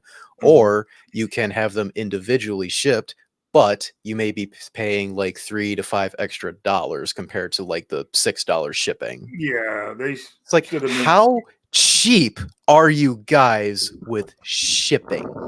These are the people that wanted to charge you. They wanted to charge us for boxes, bro. Yeah. Yes, the same That people pissed that me off charge us for boxes. So bad. I remember like being because when I first used to order for them, I'd get 1 game at a time, and they'd show up in a bag broken. I can't even tell you how many broken Limited Run games I've gotten. My collectible rare games from them showed up smashed to pieces, and happened all the time. So I complained, and they were like, "Well, you can, buy a box." I'm like, "Fuck you! I should have to buy a box for you to ship it in a container that like shows up." I get games from Europe, and they put them in these little cardboard sleeve things, and they never show up broken. And they come from Germany, France, Saudi Arabia, Belgium, all around the world. They show up fine, but Limited Run games can't put them in one of those things. They have to show you how cheap they are, man. They're the biggest So company, cheap, and they did it. The city. Well, ones that have been around the longest. They were the first ones that ever did this as well in like the early of like 2010. So maybe like 2014. The way everybody was sending for them, man, they thought they could do anything pretty much. They had big YouTubers doing like videos about them. Oh my God, Limited Run Games. They're making things happen for us, folks. And they had a lot of this free promotion. And yeah, nobody really called them out on a lot of stuff. Don't get me wrong. I like some of the stuff they do. I'm not hating on Limited Run, but I was able to kind of stand back and look at like, okay, do I really want to keep buying from this company? Like, should I buy everything? What the fuck? So yeah, that's why it's at the point that only buying the games that are really, really good, that definitely deserve a physical release, and games that I really do care about. That's all 100%. I'm doing with them. And most of the time, it's never going to be like collector's editions I buy. Like the only ones that I bought recently was just the Persona 3 and 4 stuff, because Persona's like my personal favorite JRPGs, modern JRPG series today. Every other collector's edition, like the Tomb Raider ones, like I love Tomb Raider, but the stuff that is coming in that edition, like it's not cool enough for me to satisfy me as a Tomb Raider fan, honestly. But it's what it is. Who wants to play those games again? I mean, I like that they're releasing the co-op Lara Croft game called Lara Croft: The Temple of Osiris. That's cool, being released on the Switch. But like re-releasing like the Tomb Raider, the original trilogy, like those games are like, who wants to play with tank controls on Tomb Raider game these days? Like, what are you guys thinking? I would have rather saw the Tomb Raider Legends series brought back. Really? Yeah, those tank Wow. controls are perfect. Like how like the level design is it's perfectly made for the tank controls. Yes, as always for tank controls, if you have never dealt with them before, it takes a little bit of time to get the feel of them. But when you fully understand how Laura moves and how all her controls are, you realize the level design is perfectly made for these controls. That's why when like the remaster that came out for the trilogy, they included like modern controls where like with an analog stick, like wherever she goes, she instantly turns around, and tried doing that for like the platforming sections where it's just like a single square block for a couple of times. That just, it felt super wrong to me. Like I couldn't do it at all. Then You're talking about in the original games, right? In the original games, yep. Joe, what do you think about the original controls in the Tomb Raider game? Are you looking to play? Would you play those games again? So even at the time, I was not like super in love with those games when they came out. Not that that they were bad or anything, but I thought they were kind of empty. Yeah. I was like, there's nothing, like there's no enemies. It's like it was a little like lonely to me. So I don't know. I just was never into Tomb Raider as much as other people, but I actually am looking forward to the HD remaster collection because I kind of want to revisit them and try them again. I do recommend them. Maybe you didn't. You might play. You might not play them that long, but you know, hey, we'll try them. We'll try them. We'll see. I mean, I don't mind tank controls that bad, but you know, it's not like something that. Well, let me put it to this way: I would much rather get Legacy of Kain collection. Right. I would much rather have for that to happen. Where I was going to go with the Tomb Raider original trilogy for me, or the original 5 games on PS1. You know, I think I met my boiling point when I played Tomb Raider. What was the one on PS2 called again? Angel of Darkness. Was Angel of Darkness. Yeah, that was terrible. I actually beat Angel of Darkness. I went all the way through it, and I enjoyed it at the time. But when I realized what I went through in that game, like how difficult it was and how crazy it was, I was so burnt out from those tank controls. I was like, never again. You know what I mean? So when the Legend series came out, that was a breath of fresh air. I love Tomb Raider Legend. I think that game was awesome. I don't think it gets enough love still, even to this day. But man, that was the kind of like a rebirth the games needed, in my opinion. But I get what you mean about the tank controls, though, man. They were made for those, specifically for those games. How you shimmy across and do all that stuff and make sure your timing. Combat is better with the new controls, though, because you can actually easily dodge enemies with the modern controls. So if you do have like a big space that you can easily move around and you don't have to worry about falling, modern controls are good for the combat in the original games. Did you beat any of the original Tomb Raider games? I beat Tomb Raider 2. I never played 3 back then. I got halfway through Tomb Raider 1, but I stopped because I got confused with some levels. That's also one of my biggest complaints with like the original games. While I love PS1 art style graphics these days, it's my favorite art style for 3D games because nostalgia could be that. But what I love, the original graphics in the Tomb Raider 1 games, like they did not age well to like help you learn like where you are or what's like the right thing to interact with. With the remaster, though, upgraded graphics and presentation, I could clearly tell what is what, and there's something there that I have to interact with to proceed, to where I felt like I didn't need a guide to play this game at all. That's why like Tomb Raider 2, when I played it on the remaster, I beat it easily without a guide, and yet I completely forgot almost everything about it when I first played it. That's what I was going to say next to you, because you beating Tomb Raider 2, and I feel like that's the second easiest. I think Tomb Raider 1 is probably the easiest out of the first three games. With Tomb Raider 3, it's like, man, it's hard to see what's going on. But Yeah. part 2, the floating islands level, dude. I That hate level, that level. That level that is like the sucks. worst level in the game because the way the graphics are, it's not. You're supposed to be able to see where you're going, but in that level, like they couldn't do the graphics properly. So like at certain angles, you can't see where you're going or what's it like. It's insane, and that was horrible for me. So, Well, my opinion, the best thing about the original trilogy, and is definitely enhanced with this remaster, because I do believe the updated graphics presentation does add to this, but the atmosphere and the feel of you going through these like civilizations that has been abandoned for like millions of years, possibly, that is only inhabited by like these creatures you find in it, and the fact that there is almost like no music most of the time, you just hear like these echoes of like massive catacombs. Like it really feels like you are like invading like these tombs that have been abandoned for so long. To me, like Tomb Raider 2, the best level objectively is the one before the floating islands. The Ice Palace? No, it's not the Ice not Palace. the Ice Palace. It's the Temple of something. It's literally the one right before the floating islands, and where you got baited by the dagger of Xi'an, that you fall down a trap door.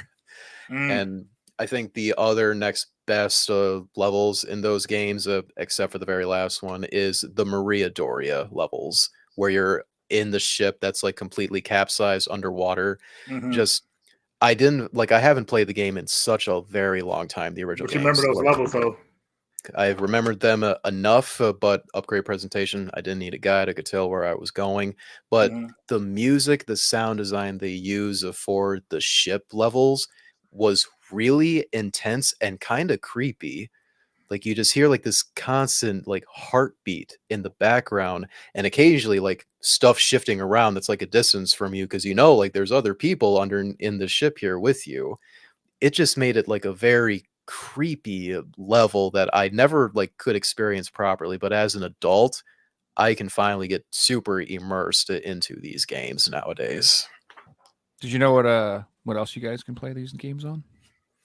Evercade. Evercade, yeah, he wanted to talk about that. That's Playing my Tomb last Raider topic. on that, dude. So if you think the tank controls are fun, I'm playing them with this bad boy. So this thing is really cool, man, because being able to play a lot of these games on there, they have 2 cartridge slots, so you got that thing going as a demo. Yeah. People come over, whatever like that. I like the Mega Man one. I'm tired of the Street Fighter design. Like, they could have picked something. It's overused, the Street Fighter ones. What's up? It's really overused for Street Fighter inspired cabinets, honestly. They could have used Super Street Fighter. That would have been cool because it has a little bit more design. They're put them all in one cab, to be honest with you, but that's a different story. So the cabs have different games on them. I thought they all had the same games, just different art styles. Nope, 6 different games. So if you break it down, here are the built-in games on the left: Street Fighter 2 Champion, Street Fighter 2 Turbo, Puzzle Fighter 2 Turbo, Alpha 1, 2, and 3. That's what you get on the Street Fighter, and then on the Mega Man, you get Mega Man Power Battle, Mega Man 2 Power Fighters, Carrier Air Wing, Final Fight, Knights of the Round, and Strider. Yeah, definitely the Mega Man one is the way to go. I mean, because the other ones, it's all fighting games, So and it's only one, and it's only one set of buttons. Now you can play these 2-player. You can plug controllers into them, and you can use them as 2 players. But I wouldn't do that. If I'm going to play any of these games 2-player, I have other ways to emulate and play these games. I'm going to use my Steam Deck or my, it's not a light up marquee, though, is it? It is. It does light up, I believe. Okay. I believe the top lights up, and I think the sides as well. I know the top does. I don't know about the sides. I'm looking at my countercades right now, and I have the battery packs hooked to some of them. So I'm thinking about if I have the battery pack hooked to that. Those are cool, man. Alpha 3 Alpha has a light up swappable. The Street Fighter one, Alpha 3 saves that one, depending on what version it. Obviously, it's going to be the arcade. Well, will it be the arcade? I don't know. I'm hoping they go with the PSP version for it because that has all the characters on that one. And then this is really intriguing too. I don't know if you saw this, but you can order these on Funstock or Amazon, and they're like $199, I think, something like that, $200, $199 or $229. Or if you want, you can get the deluxe edition, And if you get the deluxe edition, it is either $249 or $289. This is euros, so it's going to be a little bit more, but in US dollars. But what you get is you get upgraded Sanwa arcade controls, so you get the nicer buttons, and I'm assuming you get the nicer stick. And then it comes with 5 additional marquees per arcade. So if you just buy the regular one, it comes with like a couple swappable ones. But if you get the super deluxe one, you get you get one for every game that comes on it. You get all of them. I will get that one then.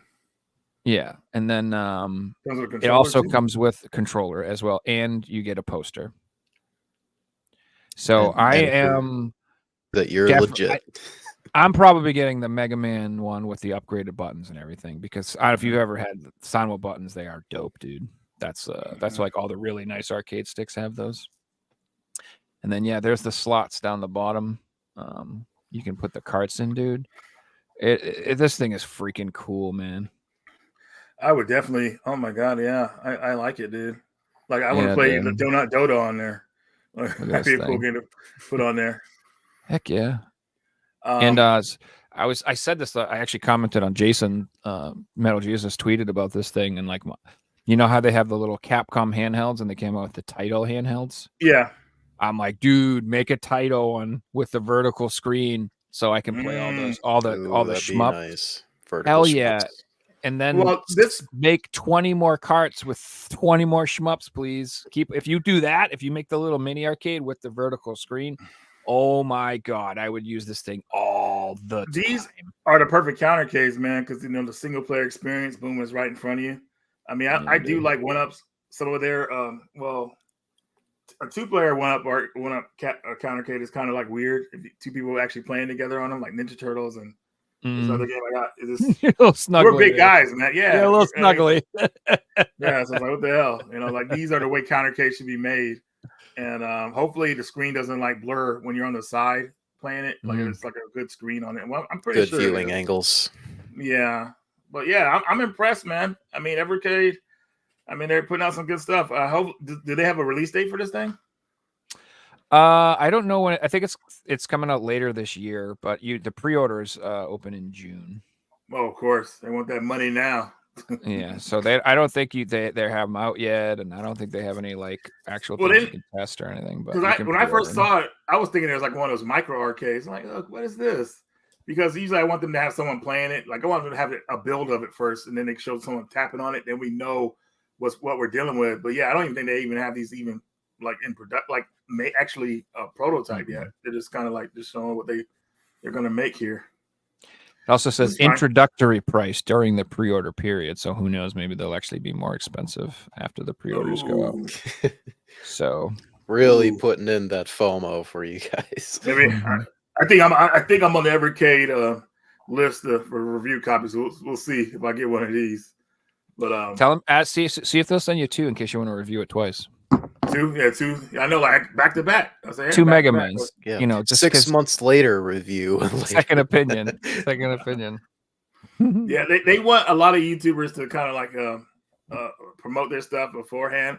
But those videos for me, when I do it, they don't really do well. So I'll do like a short promotion, like a tweet, maybe a YouTube short. I won't do like a dedicated video talking about like my thoughts on it. But when it comes out, because my audience like to see the stuff when it's out, like when it's ready to go, when they could buy it, that's when I do videos and stuff like this. So, well, I think that this is a smart move by Evercade. That is cool, and the fact that it's completely compatible with all their carts, and you can just go ahead and slap like a Neo Geo. Oh, dude. Well, Evercade, man. I mean, awesome, man. With the way companies are going now, I mean, if you're like old school or you want indie type games, I mean, Evercade is the way to go. Like they don't see that they're not going to let us down. How long have they been around? They came out in 2019, 18, something. Been a few years. Something like that. I just feel like I want them to get more exclusive stuff, like games or whatever like that. Like they got Full Void physical, which was a fun one. I can't wait to see how that looks on the Evercade Alpha. But yeah, they just need to keep coming out with more games, though, like some more exclusive games, kind of like build their library, like games that won't get physical releases on modern platforms. Like get some physical releases like that, So Well, I think this will be. Exclusives. I mean, that makes like the old the Namco cart with Pac-Man on it and all those like all the old arcade games. That's really appealing now to me to be able to play it on an arcade machine. Yeah, Like it's very that yeah. whole For that sure. whole line of the purple carts, the arcade ports of all those games. Hell yeah, dude! I am actually like really excited. So Yeah. By the way, did you guys like the little handheld arcades? Evercades, what were they called? The XPs or something like that? No, or I forgot. those Game Boy ones or whatever. They're Yeah. cool. Yeah. I couldn't speak because I've never bought anything ever related. I thought they were cool, but I was kind of surprised they made those. I thought they would have went with something like this. Yeah, instead of that. The XP is great. I don't need it. It's not like the XP is huge, you know. No, it's just more of like that Switch feel, I guess. I still play my regular Evercade, a little portable. So I guess if you want something truly pocketable, like if you really do want like something just to throw in your pocket, then it's great. You can, grab a couple cards, take them with you. It's not a bad thing, but yeah, it's more like a novelty if anything. And I still think if you want a nice handheld, the XP is the way to go. So yeah, right on. So, gentlemen, we were right at the 3-hour mark, and I've learned that the show gets bad after 3 hours. So, I just learned that's the limit. After 3 hours, we turn into pumpkins. It just goes downhill, and everybody starts ranting about stuff. Easy to do. Yeah, no. But yeah, I just want to say thanks for coming on, guys. That was a really awesome episode. I had a really lot of fun. I hope you guys did too. Yeah, I did. Yep. And Reggie, thanks for coming on as always. If you guys don't know who Reggie is, I don't know what the hell's wrong with you, but go sub to Reggie. He's at 101K subs. We're trying to get him to 201K because 101 is not enough. The man can't sleep. No satisfaction. Got to raise the bar. Like, how do you know us, but you never heard of Reggie? They know Reggie. I'm just joking. And then DStreet, you're almost to 1,000 subs, right? Close? Yeah, I'm getting there, but I need to get into a say like a habit of content uploads. But as mentioned earlier, this new ultra wide should help with productivity, so that should give me more of an incentive to make content. Hopefully, cool, man. Well, definitely go down and sub to his YouTube channel, guys. Try to get him to 1,000, and he has a ton of content on there to watch already, even if he doesn't have any new videos. But you should definitely check him out, and he'll be making some content again soon. Next show is going to be next Thursday. Just remember, guys, I said there's no more Saturday shows scheduled for right now for June. That doesn't mean there'll never be a weekend show again. We probably will do one here or there, but just I don't want to pressure myself into having to do them. So they'll pop up. We'll do a second show occasionally, but for the most part, just plan on Thursday nights from here on out. And Figsy should be back in a few weeks. He didn't actually die or anything like that, so he should be back from his vacation. We'll talk all about it. I'm assuming he's gonna have stickers all over him, like one of them suitcases where he's been all over the place, like that, like the cartoons. But yeah, that was it, and hope you guys had fun, and I will see you guys next week. So have a nice night, everybody. Good night, everyone.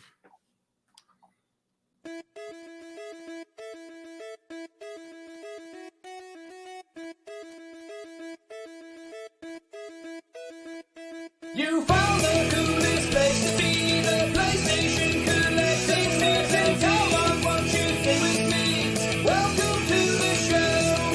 Gather round the boys and girls, collectors from around the world. Let's show the people what they need to know. Welcome to the show. Gonna talk to guests, only got the best. Gonna put their knowledge to the test. Gonna laugh and eat, gonna live the dream. Gonna show you things you've never seen. Gonna sing the song, gonna break it down. Gonna run this party all night long. So come on everybody, let me see you dance. Get yourself ready, you got one more chance. You found the coolest place to be, the